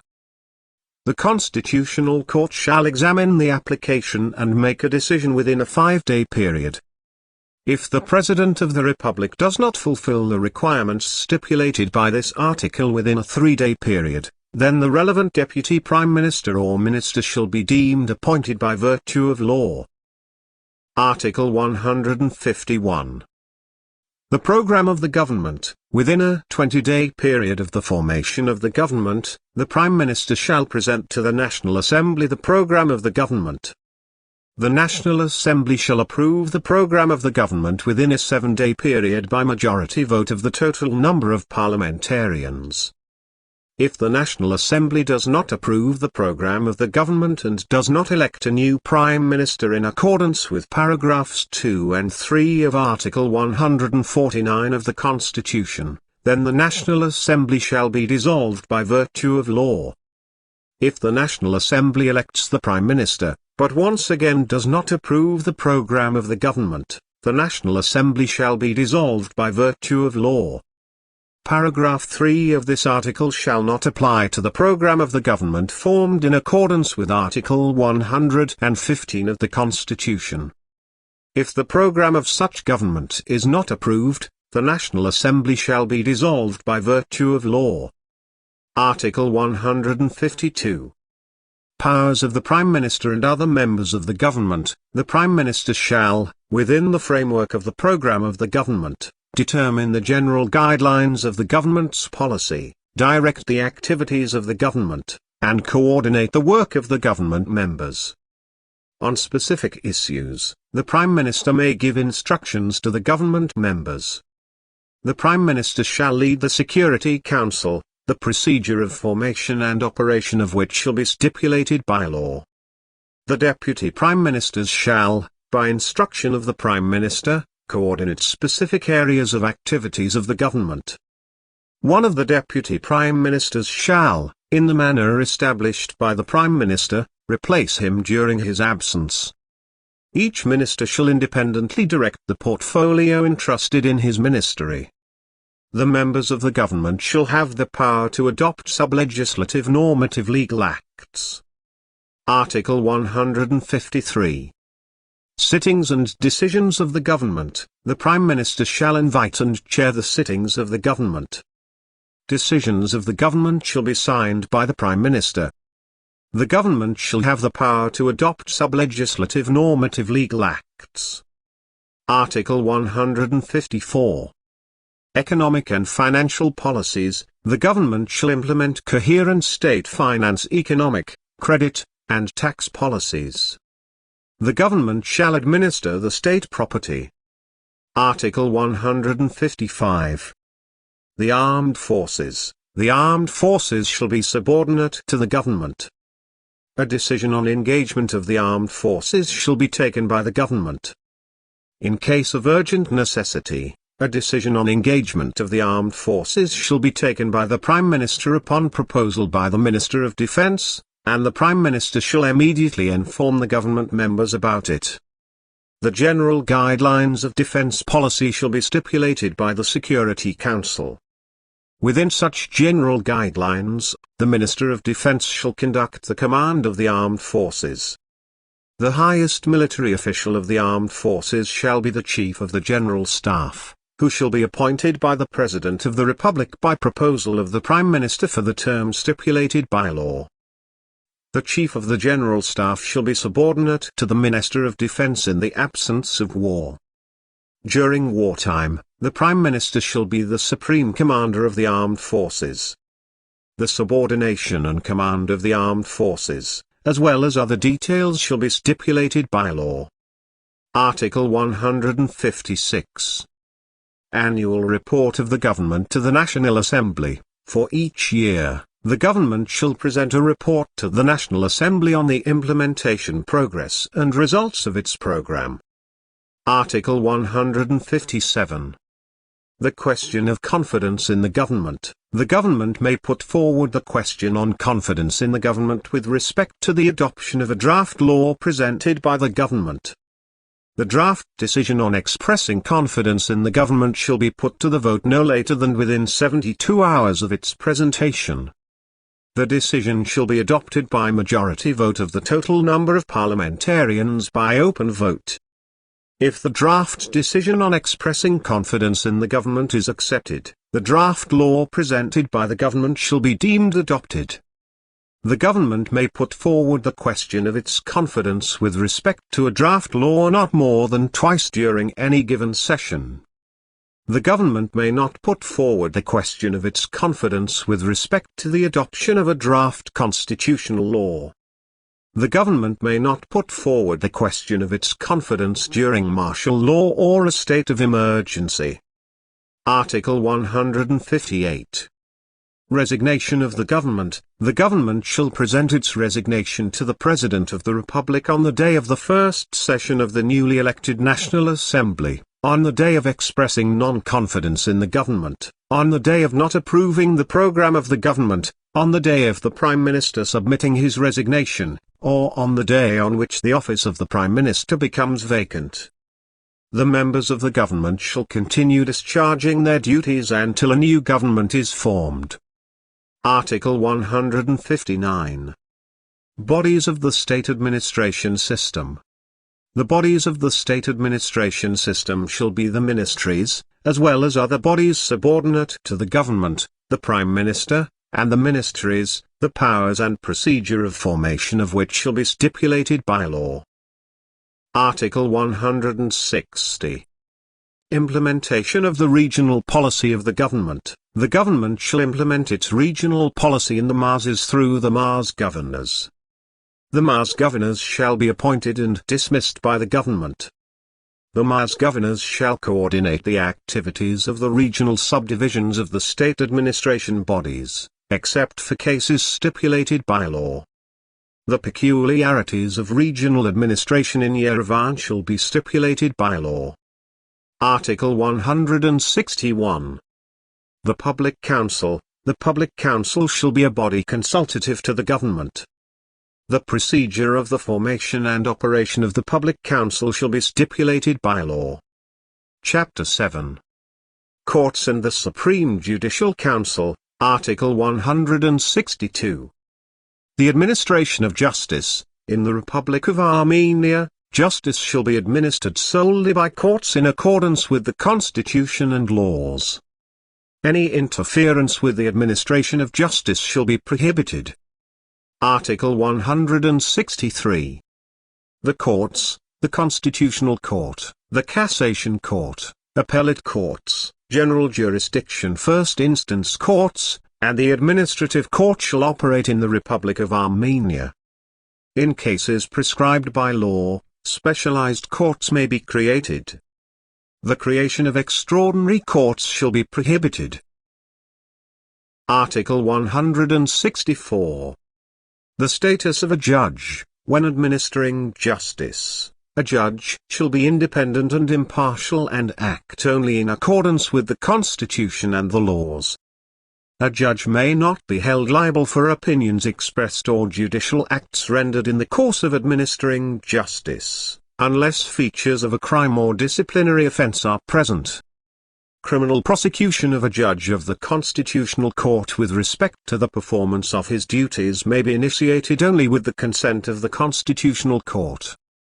With respect to performance of his duties, a judge of the Constitutional Court may not be deprived of liberty without the consent of the Constitutional Court, except when caught at the time of or immediately after the commission of a crime. In this case, deprivation of liberty may not last longer than 72 hours. The chairman of the Constitutional Court shall be immediately informed of depriving a judge of the Constitutional Court of liberty. Criminal prosecution of a judge with respect to the performance of his duties may be initiated only with the consent of the Supreme Judicial Council. With respect to the performance of his duties, a judge may not be deprived of liberty without the consent of the Supreme Judicial Council, except when caught at the time of or immediately after the commission of a crime. In this case, deprivation of liberty may not last longer than 72 hours. The chairman of the Supreme Judicial Council shall be immediately informed of depriving a judge of liberty. The grounds and procedure of subjecting a judge to disciplinary liability shall be stipulated by the law on the Constitutional Court and the Judicial Code. A judge may not hold office not stemming from his function in other state or local self-government bodies, or hold any position in commercial organizations, or engage in entrepreneurial activities, or perform any other paid work, except for scientific, educational, and creative activities. The law on the Constitutional Court and the Judicial Code may stipulate additional requirements on incompatibility. A judge may not engage in political activities. The powers of a judge shall terminate upon the expiration of the term of office, loss of citizenship of the Republic of Armenia or acquisition of the citizenship of a different state, entry into legal force of a convicting court judgment in respect of him or the criminal prosecution being terminated on a non-acquittal basis, entry into legal force of a court judgment that declares him as legally incapable, as missing, or as having deceased, or in case of his resignation or death. The powers of a constitutional court judge shall be terminated by a decision of the Constitutional Court, and the powers of a judge shall be terminated by a decision of the Supreme Judicial Council, in cases of violating the incompatibility requirements, engaging in political activities, the health condition rendering the discharge of his powers impossible, or committing a grave disciplinary offense. Remuneration corresponding to the high status and liability of a judge shall be set for judges. The amount of remuneration of judges shall be stipulated by law. Details related to the status of judges shall be stipulated by the law on the Constitutional Court and the Judicial Code. Article 165. Requirements on judge candidates. A lawyer with higher education, who has attained the age of 40, is a citizen of only the Republic of Armenia, has voting right, and has strong professional qualities and at least 15 years of professional work experience, may be elected as a judge of the Constitutional Court. A lawyer with higher education, who has attained the age of 40, is a citizen of only the Republic of Armenia, has voting right, and has strong professional qualities and at least 10 years of professional work experience, may be appointed as a judge of the Cassation Court. A lawyer with higher education, who is a citizen of only the Republic of Armenia and has voting right, may be appointed as a judge of a first instance or appellate court. Judge candidates shall have a command of the Armenian language. The law on the Constitutional Court and the Judicial Code may stipulate additional requirements on judge candidates. Article 166. The judge election and appointment procedure. Judges of the Constitutional Court shall be elected by the National Assembly by at least 3/5 of the votes of the total number of parliamentarians, for a 12-year term. The Constitutional Court shall consist of 9 judges, 3 of whom shall be elected upon nomination by the President of the Republic, 3 upon nomination by the Government, and 3 upon nomination by the General Assembly of Judges. The General Assembly of Judges may nominate only judges. The same person may be elected as a judge of the Constitutional Court only once. The Constitutional Court shall elect the Constitutional Court chairman and deputy chairman from among its composition for a 6-year term, without the right of being re-elected. Judges of the Cassation Court shall be appointed by the President of the Republic upon nomination by the National Assembly. The National Assembly shall elect the nominated candidate by at least 3/5 of the votes of the total number of parliamentarians, from among a list of 3 candidates presented by the Supreme Judicial Council for each judge position. The Cassation Court Chamber Chairman shall be appointed by the President of the Republic upon nomination by the Supreme Judicial Council, from among the composition of the respective chamber, for a 6-year term. The same person may be elected as a chairman of a Cassation Court chamber only once. The Cassation Court chairman shall be elected by the National Assembly by majority vote of the total number of parliamentarians, upon nomination by the Supreme Judicial Council, from among the composition of the Cassation Court, for a 6-year term. The same person may be elected as a Cassation Court chairman only once. First instance and appellate court judges shall be appointed by the President of the Republic upon nomination by the Supreme Judicial Council. The chairman of first instance and appellate courts shall be appointed by the President of the Republic upon nomination by the Supreme Judicial Council, from among the composition of the respective court, for a 3-year term. Within 3 years of the end of his term in office, a court chairman may not be reappointed to such position. Judges shall serve in office until reaching the age of 65, and judges of the Constitutional Court shall serve in office until reaching the age of 70.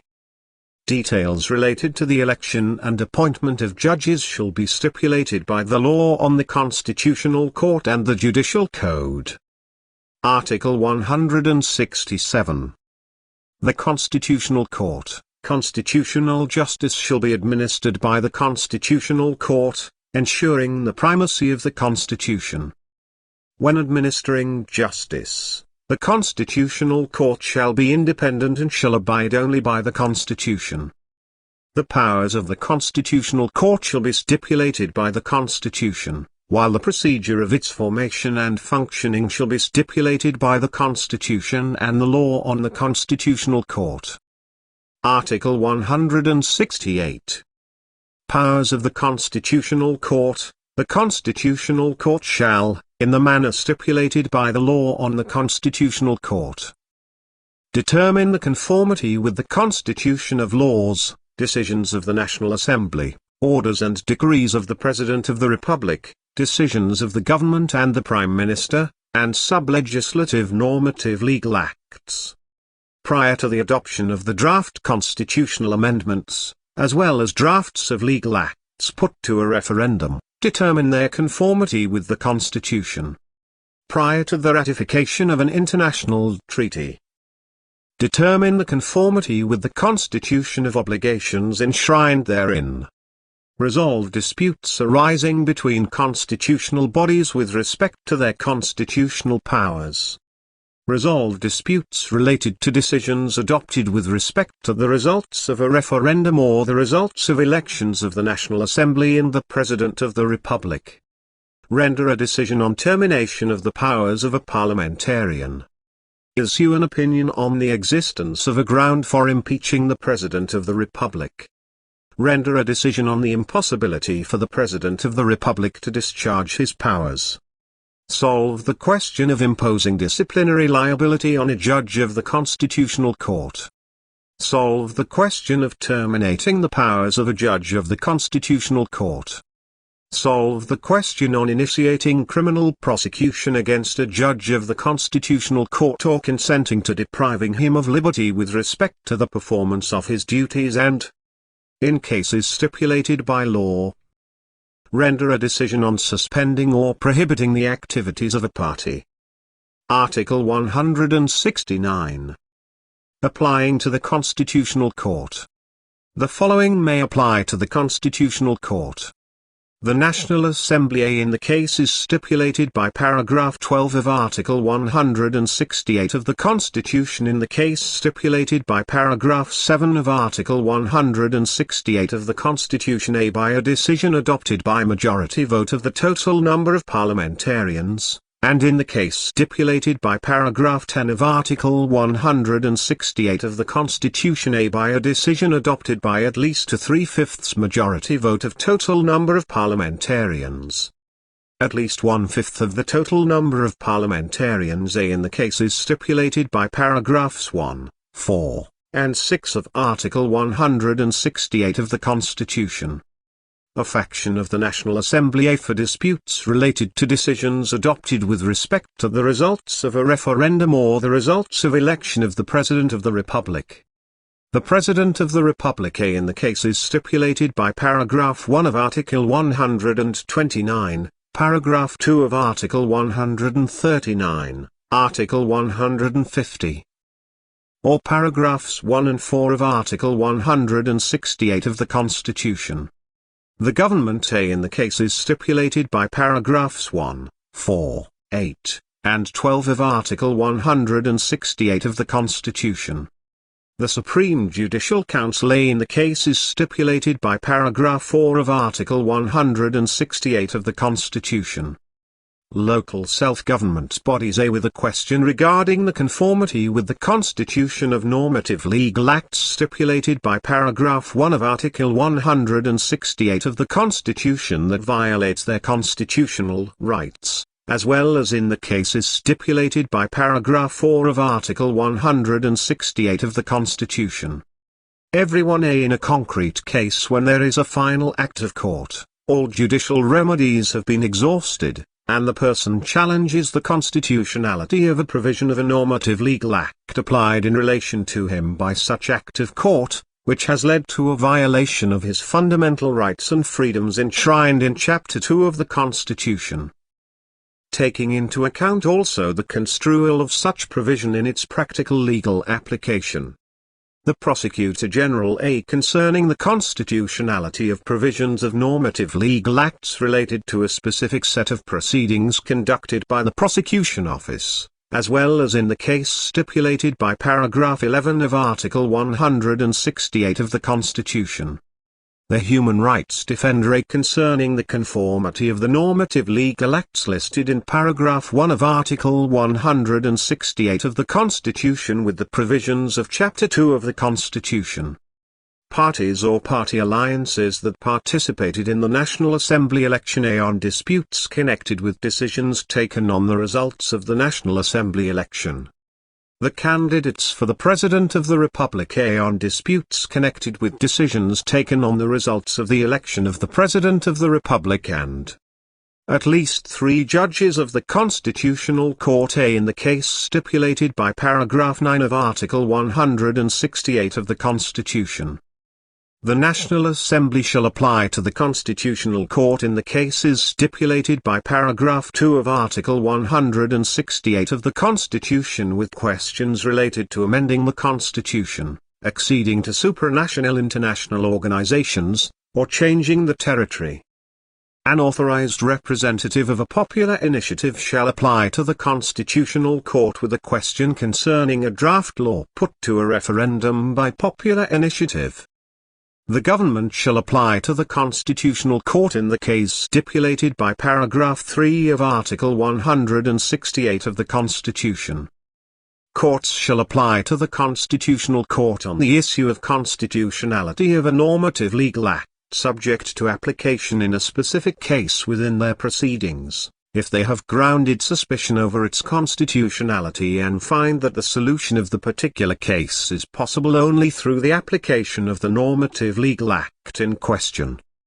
The Council of the National Assembly shall apply to the Constitutional Court in the case stipulated by paragraph 6 of Article 168 of the Constitution. Details of the procedure of application to the Constitutional Court shall be stipulated by the law on the Constitutional Court. The Constitutional Court shall examine a case only when a respective application is present. Article 170. Decisions and opinions of the Constitutional Court. The Constitutional Court shall adopt decisions and opinions.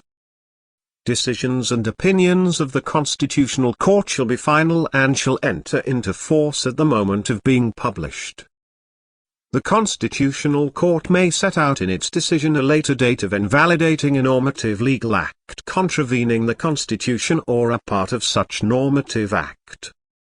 Concerning the matters prescribed by Article 168 of the Constitution, except for the matter prescribed by paragraph 7, the Constitutional Court shall render decisions.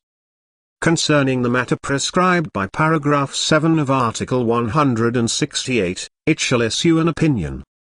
Opinions, as well as decisions on the matters prescribed by paragraphs 10 and 12 of Article 168 of the Constitution, shall be adopted by at least a two-thirds majority vote of the total number of judges of the Constitutional Court. Other decisions shall be adopted by majority vote of the total number of the judges. If the opinion of the Constitutional Court is negative, the matter shall fall outside the examination of the competent body. Article 171. The Cassation Court, with the exception of the domain of constitutional justice, the Cassation Court shall be the highest judicial instance in the Republic of Armenia. By reviewing judicial acts within the scope of its powers stipulated by law, the Cassation Court shall ensure the consistent application of laws and other normative legal acts, eliminate fundamental violations of human rights and freedoms. Article 172. The Appellate Courts.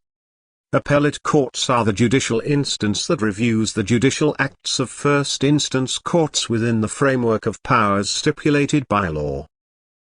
Article 173.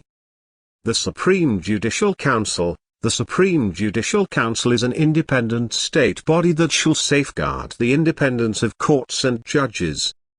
Article 174. Composition and formation procedure of the Supreme Judicial Council. The Supreme Judicial Council shall consist of 10 members.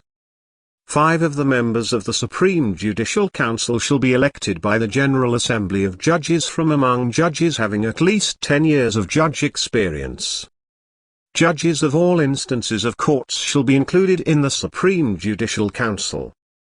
The member elected by the General Assembly of Judges may not be a court chairman or a cassation court chamber chairman. 5 of the members of the Supreme Judicial Council shall be elected by the National Assembly by at least a 3/5 majority vote of the total number of parliamentarians, from among legal scholars and other reputed lawyers that are citizens of only the Republic of Armenia, and have voting right, strong professional qualities, and at least 15 years of professional work experience. A member elected by the National Assembly may not be a judge. The Supreme Judicial Council members shall be elected for a term of 5 years without the right to be re-elected. The Judicial Code may stipulate incompatibility requirements for the Supreme Judicial Council members elected by the National Assembly. The Judicial Code may stipulate a requirement to suspend the powers of the judge members during their term in the Supreme Judicial Council. The Supreme Judicial Council shall elect the council chairman from among its composition, in the manner and for the time period stipulated by the Judicial Code, successively from among the members elected by the General Assembly of Judges and the members elected by the National Assembly.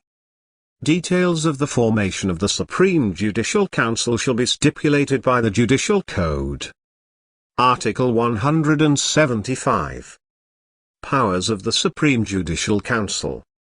The Supreme Judicial Council shall prepare and approve the list of judge candidates, including the list of candidates for career advancement. Propose to the President of the Republic the candidates of judges subject to appointment, including appointment through career advancement. Propose to the President of the Republic the candidates of court chairman, including cassation court chamber chairman, subject to appointment. Propose to the National Assembly the candidates of cassation court judges and chairman. Solve the question of transfer of judges to another court. Solve the question of giving consent to initiating criminal prosecution against a judge or depriving him of liberty with respect to the performance of his duties.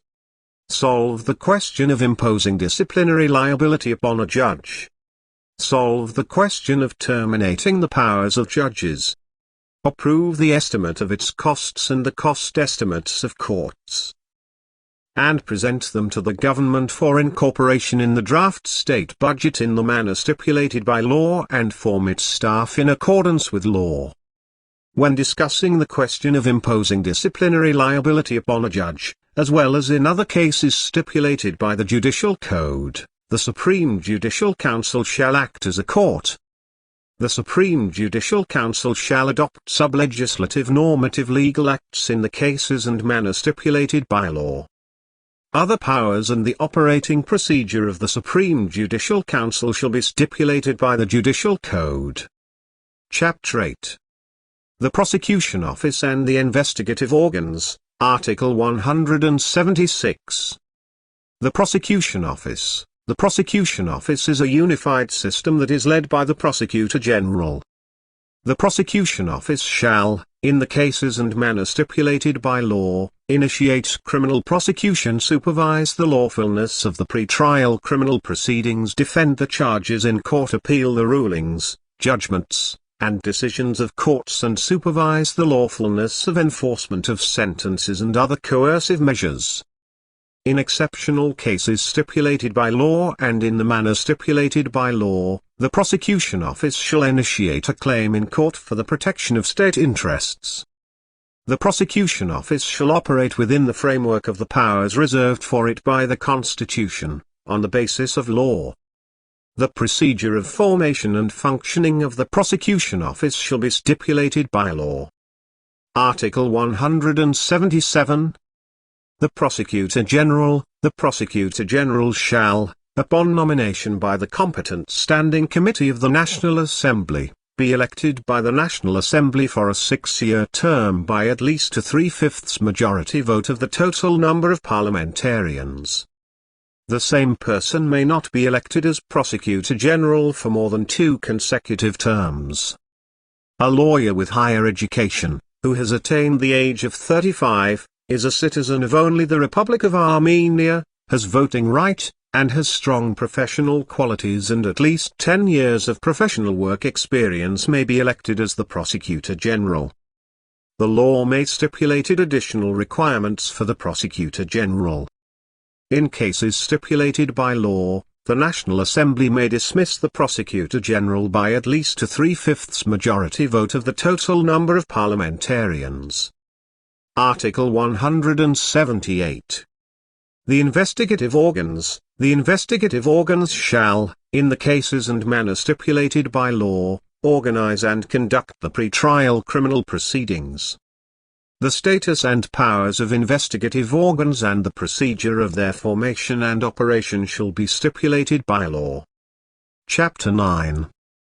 Local Self-Government, Article 179. The right to local self-government. Local self-government is the right and ability of local self-government bodies to solve public issues of community significance under its own responsibility, in the interests of the community residents, and in accordance with the Constitution and the laws. Local self-government shall be exercised in the communities. Article 180. Communities. A community is the whole of the population of one or several settlements. A community shall be a public law legal entity. Article 181. Elections of local self-government bodies. The bodies of local self-government are the Community Council and the Community Mayor, which shall be elected for a 5-year term. The Electoral Code may stipulate direct or indirect election of the community mayor. In case of direct election of the community mayor, the principles of electoral law stipulated by Article 7 of the Constitution shall be applied. The election procedure of local self-government bodies shall be stipulated by the Electoral Code. Article 182. Community issues and the powers of local self-government bodies. Local self-government bodies may have own powers for performing mandatory and voluntary tasks of the community, as well as powers delegated by the state. The mandatory tasks of communities shall be stipulated by law, and the voluntary honors are by decisions of the Community Council. For the more effective performance of the powers of state bodies, they may by law be delegated to local self-government bodies. In the manner stipulated by law, the Community Council shall adopt sub-legislative normative legal acts that shall be subject to execution in the territory of the community.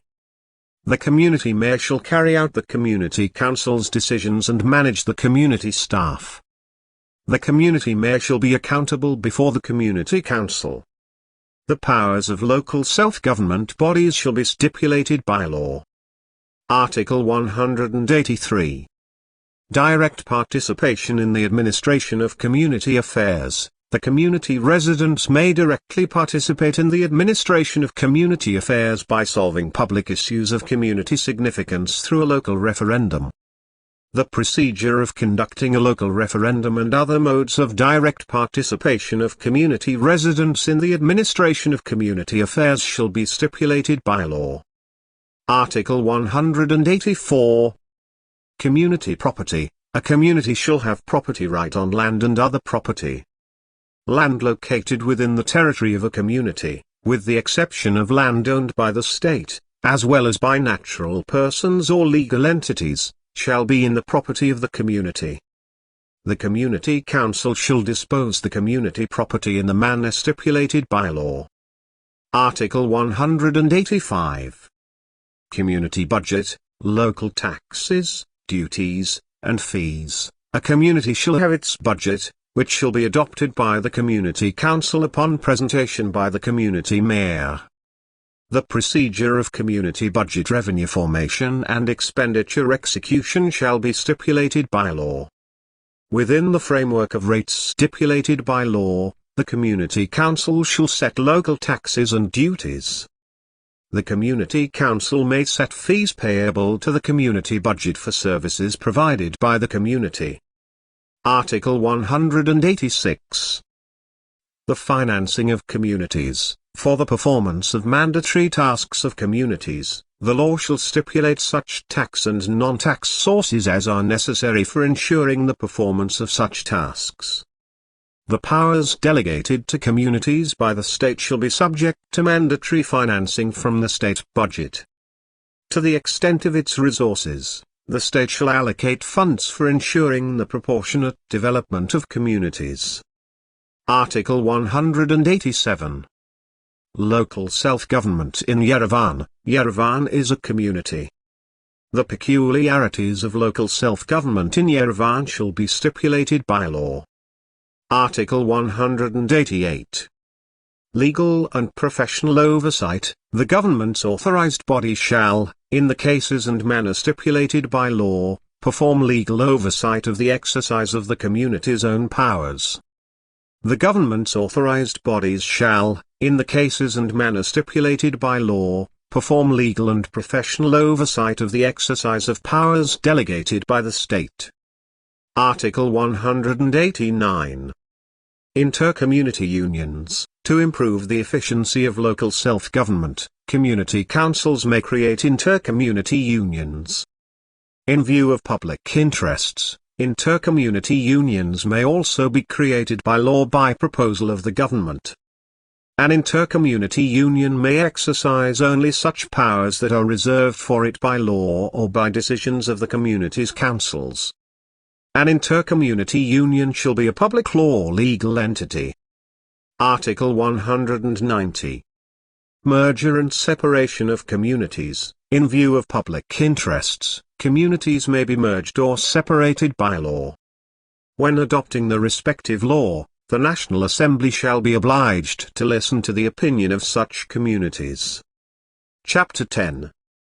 The Human Rights Defender, Article 191.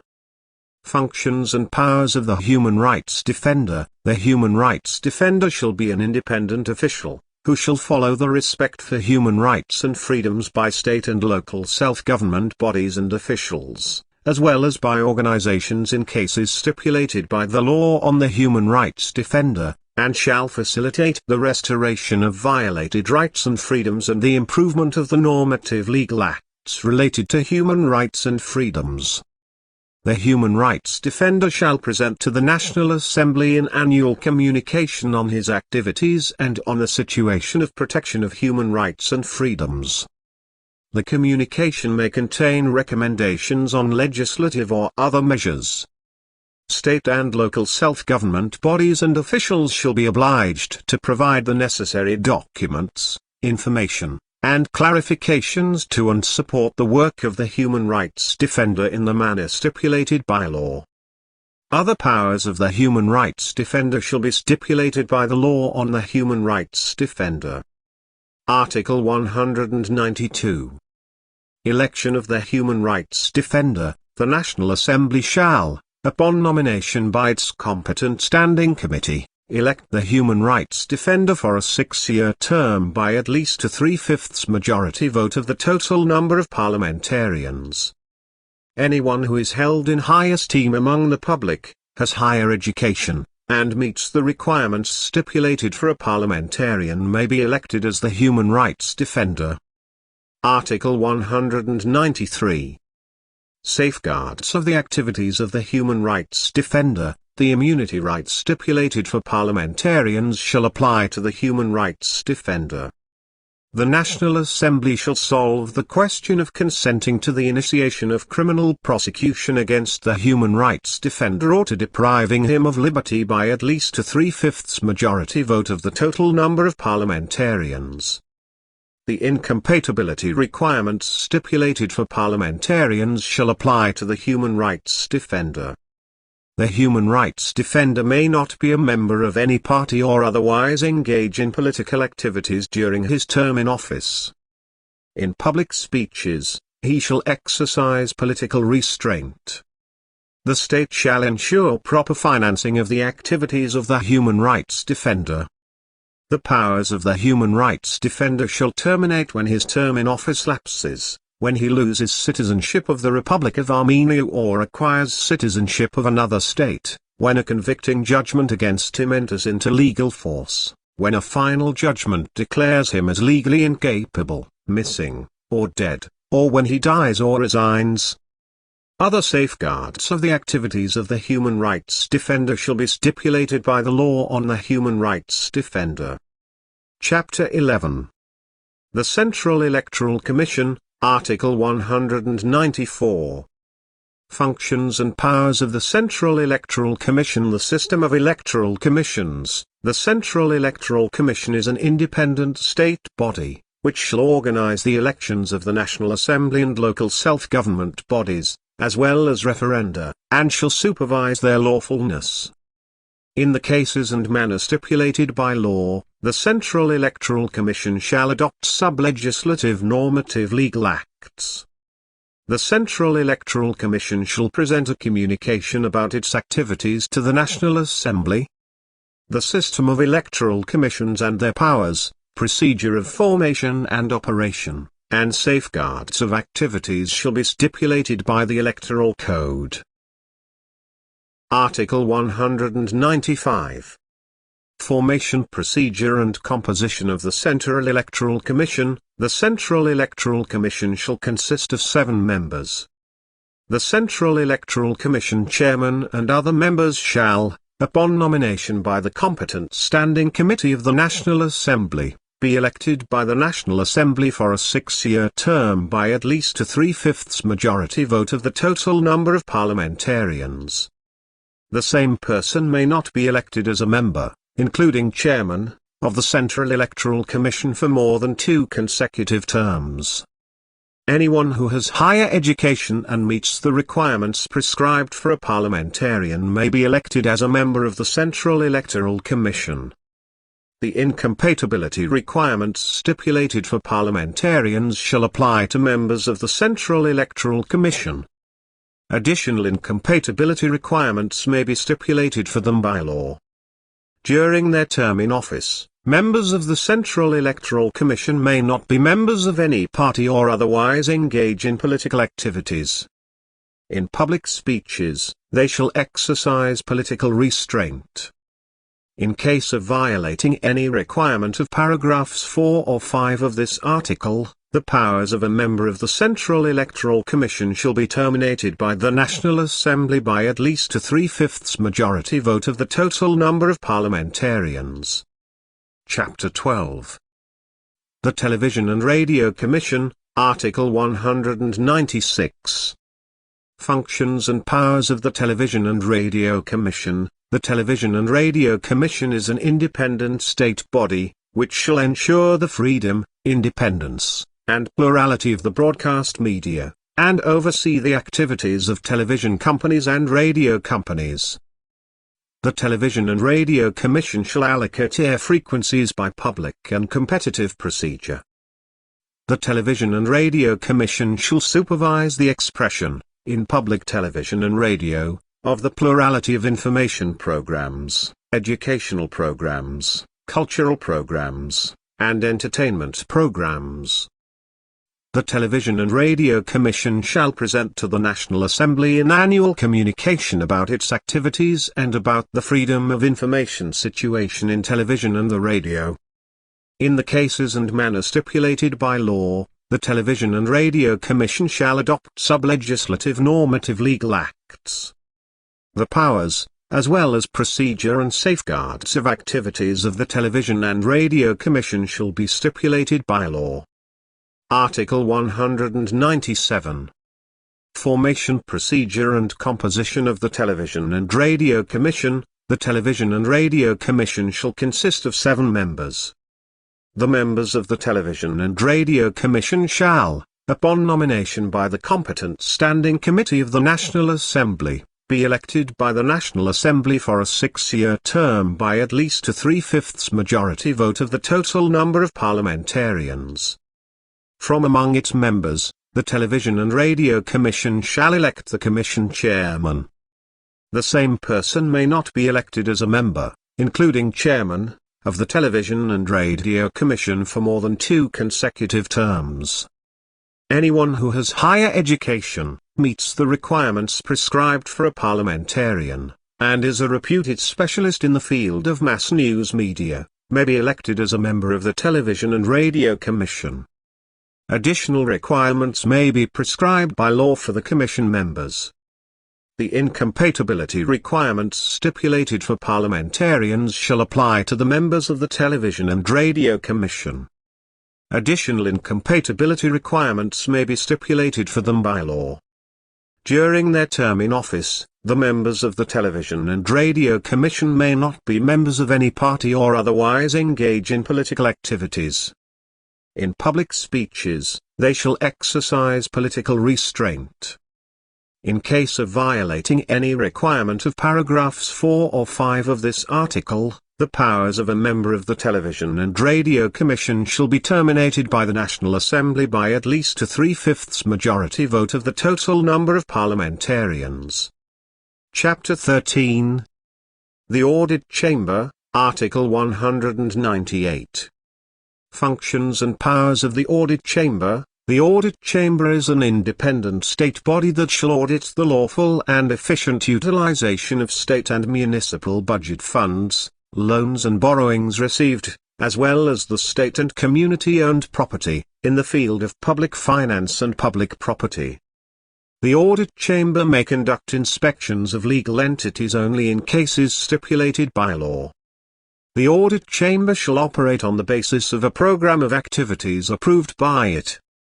The Audit Chamber shall present to the National Assembly an annual communication about its activities, a conclusion about the execution of the state budget, and interim conclusions in the cases stipulated by law.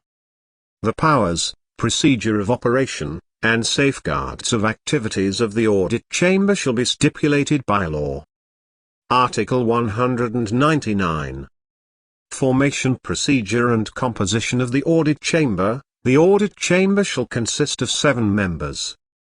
The audit chamber chairman and other members shall, upon nomination by the competent standing committee of the National Assembly, be elected by the National Assembly for a 6-year term by at least a 3/5 majority vote of the total number of parliamentarians. The same person may not be elected as a member, including chairman, of the audit chamber for more than 2 consecutive terms. Anyone who has higher education and meets the requirements prescribed for a parliamentarian may be elected as a member of the audit chamber. Additional requirements may be stipulated by law for members of the audit chamber. The incompatibility requirements stipulated for parliamentarians shall apply to members of the audit chamber. Additional incompatibility requirements may be stipulated for them by law. During their term in office, members of the audit chamber may not be members of any party or otherwise engage in political activities. In public speeches, they shall exercise political restraint. In case of violating any requirement of paragraphs 4 or 5 of this article, the powers of a member of the audit chamber shall be terminated by the National Assembly by at least a 3/5 majority vote of the total number of parliamentarians. Chapter 14. The Central Bank, Article 200. Main goals and functions of the Central Bank. The National Bank of the Republic of Armenia is the central bank. The Central Bank shall be independent in the performance of functions reserved for it by the Constitution and by law. The main goals of the Central Bank are to maintain price stability and financial stability. The Central Bank shall elaborate, approve, and implement the monetary policy programs. The Central Bank shall issue the currency of the Republic of Armenia, the Armenian dram. In the cases and manner stipulated by law, the Central Bank shall adopt sub-legislative normative legal acts. The Central Bank shall present an annual communication to the National Assembly about its activities. The other goals, objectives, functioning procedures, and safeguards of the Central Bank shall be stipulated by law. Article 201. The Chairman and Board of the Central Bank. The Central Bank Board shall consist of the Chairman of the Central Bank, his 2 deputies, and 5 members. The Chairman of the Central Bank shall, upon nomination by the competent standing committee of the National Assembly, be elected by the National Assembly for a 6-year term by at least a 3/5 majority vote of the total number of parliamentarians.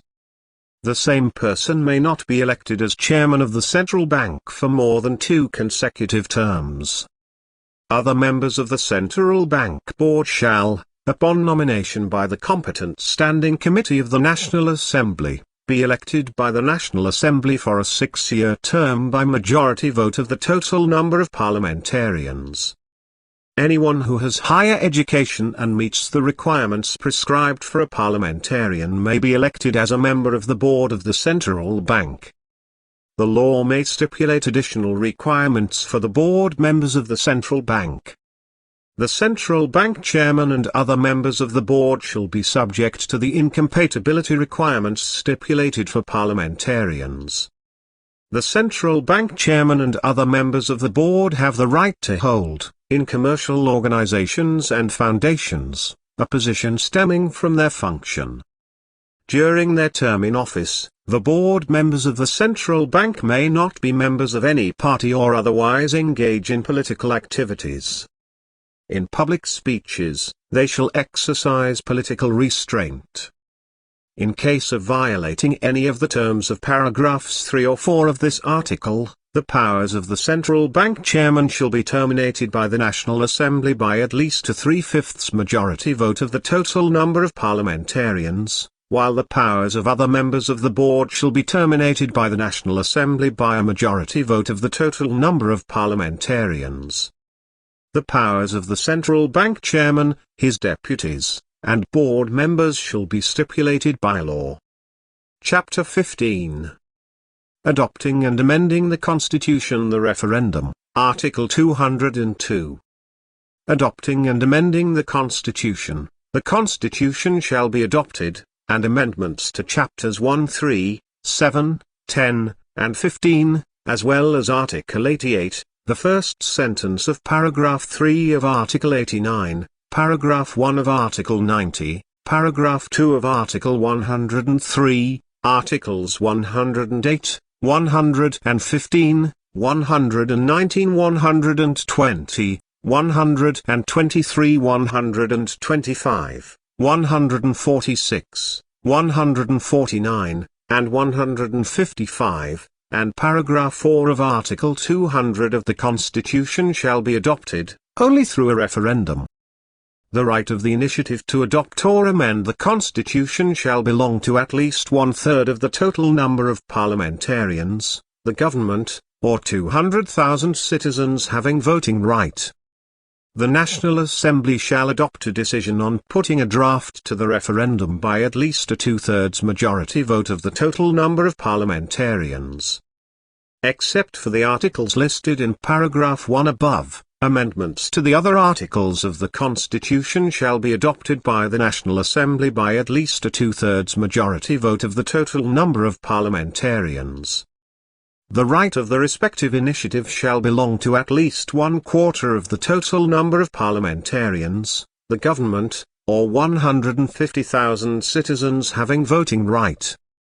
If draft amendments to the Constitution prescribed by Paragraph 2 of this article are not adopted by the National Assembly, then it may be put to a referendum by a decision adopted by at least a 3/5 majority vote of the total number of parliamentarians. Article 203. Unamendable Articles of the Constitution, Articles 1, 2, 3, and 203 of the Constitution shall not be amended. Article 204. Referendum on a law draft submitted by popular initiative. If the National Assembly rejects a draft law submitted in the manner stipulated by Paragraph 6 of Article 109 of the Constitution, then the draft shall be put to a referendum if, within 60 days of such rejection, an additional 300,000 citizens having voting right join the initiative of adopting the draft law, provided that the Constitutional Court finds the draft to be in conformity with the Constitution. The validity of signatures of the participants of the popular initiative shall be confirmed by the Central Electoral Commission. Laws adopted through a referendum may be amended only through a referendum. Such an amendment may be made at least 1 year after the adoption of the respective law. Draft laws concerning the following may not be put to a referendum: the regulatory object of constitutional laws, the state budget, taxes, duties, other compulsory fees, amnesty, state defense and security, international treaties, and other matters stipulated by the law on referendum. Article 205. Referenda on the membership of the Republic of Armenia in supranational international organizations and changes of territory. Questions of membership of the Republic of Armenia in supranational international organizations, as well as questions concerning changes of the territory of the Republic of Armenia, shall be solved through referenda. In the case stipulated by Paragraph 1 of this article, the decision to conduct a referendum shall, by proposal of the government, be adopted by the National Assembly by majority vote of the total number of parliamentarians. Article 206. Setting a referendum, within a 3-day period of the Constitutional Court adopting a decision finding that a draft law presented by popular initiative is in conformity with the Constitution, on within a 3-day period of the National Assembly adopting a decision to conduct a referendum, the President of the Republic shall set a referendum. The referendum shall be conducted no earlier than 50 and no later than 65 days after setting the referendum. Article 207. Adoption of the Act put to a referendum. The Act put to a referendum shall be adopted if it is voted for by more than half of the referendum participants, but no less than 1/4 of the citizens that have the right to participate in referenda. Article 208. Prohibition of conducting a referendum. A referendum shall not be conducted during martial law or a state of emergency. Chapter 16. Final and Transitional Provisions. Article 209. Entry into force of certain provisions of the Constitution. Chapters 1-3, Paragraph 2 of Article 103, Chapter 9, except for the provision of the last sentence of Paragraph 4 of Article 182, as well as Chapter 10 of the Constitution shall enter into force on the day following the publication of the amendments of the Constitution in the official bulletin of the Republic of Armenia. The provisions of Chapter 4 of the Constitution, as amended in 2005, except for Article 83.5, shall be in force until the opening day of the first session of the next convocation of the National Assembly. The provisions of Articles 88, 90, 102, paragraphs 1 and 3-4 of Article 103, Articles 104, 107, Articles 109, 112, paragraph 1 of Article 113, and Articles 114, 116, and 121 shall enter into force on the opening day of the first session of the next convocation of the National Assembly. Starting from the opening day of the first session of the next convocation of the National Assembly until the assumption of office by the newly elected President of the Republic, the provisions of the relevant articles stipulated by the Constitution as amended in 2005 shall continue to be in force. Article 89 and Chapter 11 of the Constitution shall enter into force on the 1st of June 2016. The provision of the last sentence of Paragraph 4 of Article 182 of the Constitution shall enter into force on the 1st of January 2017. The provisions of Article 108, Paragraph 2 of Article 113, Articles 115, 117, 120, and 122, as well as Chapters 5, 8 and Chapters 12, 15 shall enter into force on the day on which the newly elected President of the Republic assumes office. Meanwhile, the relevant provisions of the Constitution as amended in 2005 shall continue to be in force. Article 210. Harmonization of laws with the amendments to the Constitution. The Electoral Code shall be harmonized with the Constitution and shall enter into force on the 1st of June 2016. The rules of procedure of the National Assembly, the constitutional law on parties, and the constitutional law on the human right defender shall be harmonized with the Constitution and shall enter into force prior to the opening day of the first session of the next convocation of the National Assembly. Other constitutional laws shall be harmonized with the Constitution and enter into force on the day of the assumption of office by the newly elected President of the Republic. The law on local self-government shall be harmonized with the Constitution and shall enter into force on the 1st of January 2017.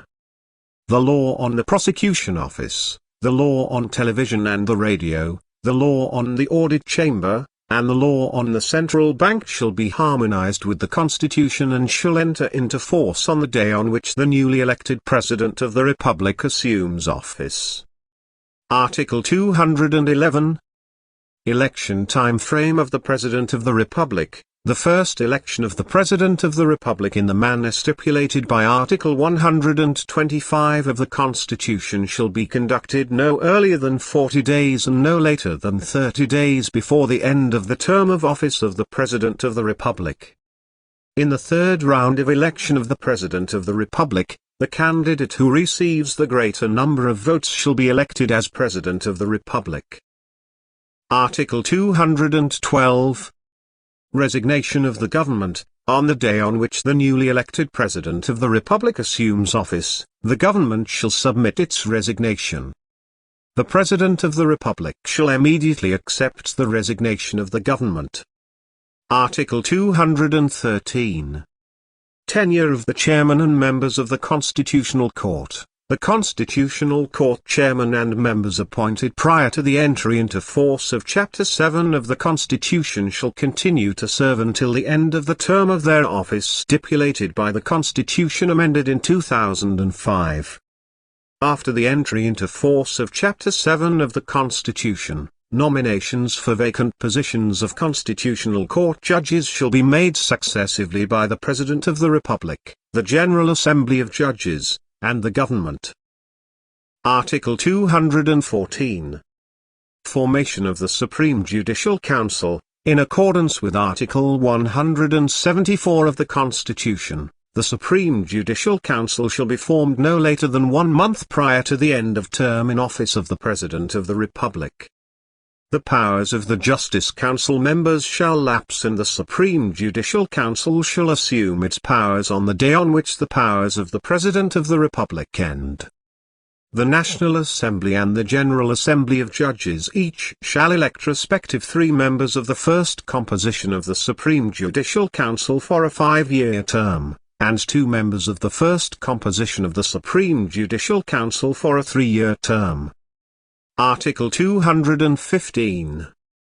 Tenure of judges, court chairman, and chamber chairman of the Cassation Court. Judges appointed prior to the entry into force of Chapter 7 of the Constitution shall continue to serve until the end of the term of their office stipulated by the Constitution amended in 2005.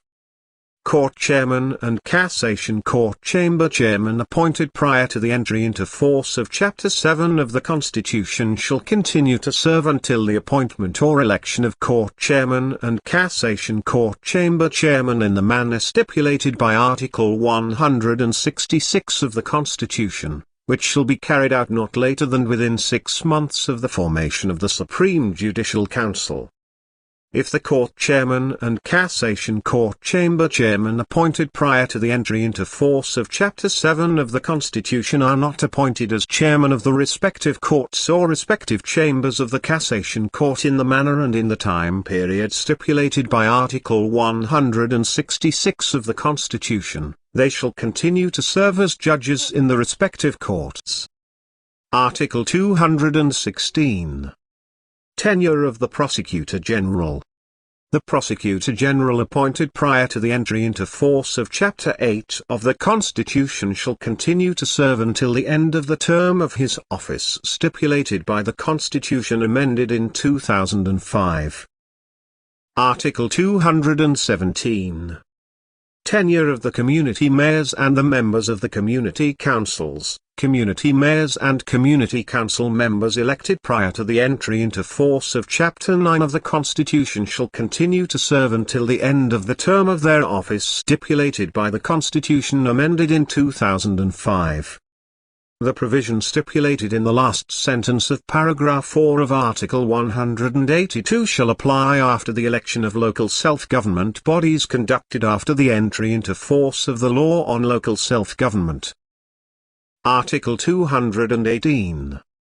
Tenure of the Human Rights Defender. The Human Rights Defender appointed prior to the entry into force of Chapter 10 of the Constitution shall continue to serve until the end of the term of his office stipulated by the Constitution amended in 2005. Article 219. The formation of the Central Electoral Commission. The Central Electoral Commission shall be formed under the procedure stipulated by Chapter 11 of the Constitution prior to the 1st of November 2016. The powers of the Central Electoral Commission members appointed prior to the entry into force of Chapter 11 of the Constitution shall terminate when the Central Electoral Commission is formed. Article 220.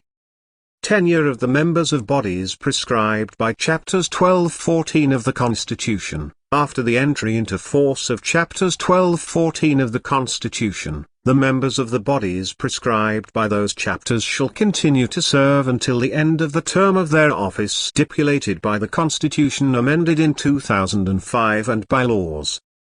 Members of the Control Chamber shall continue to serve in office as members of the Audit Chamber,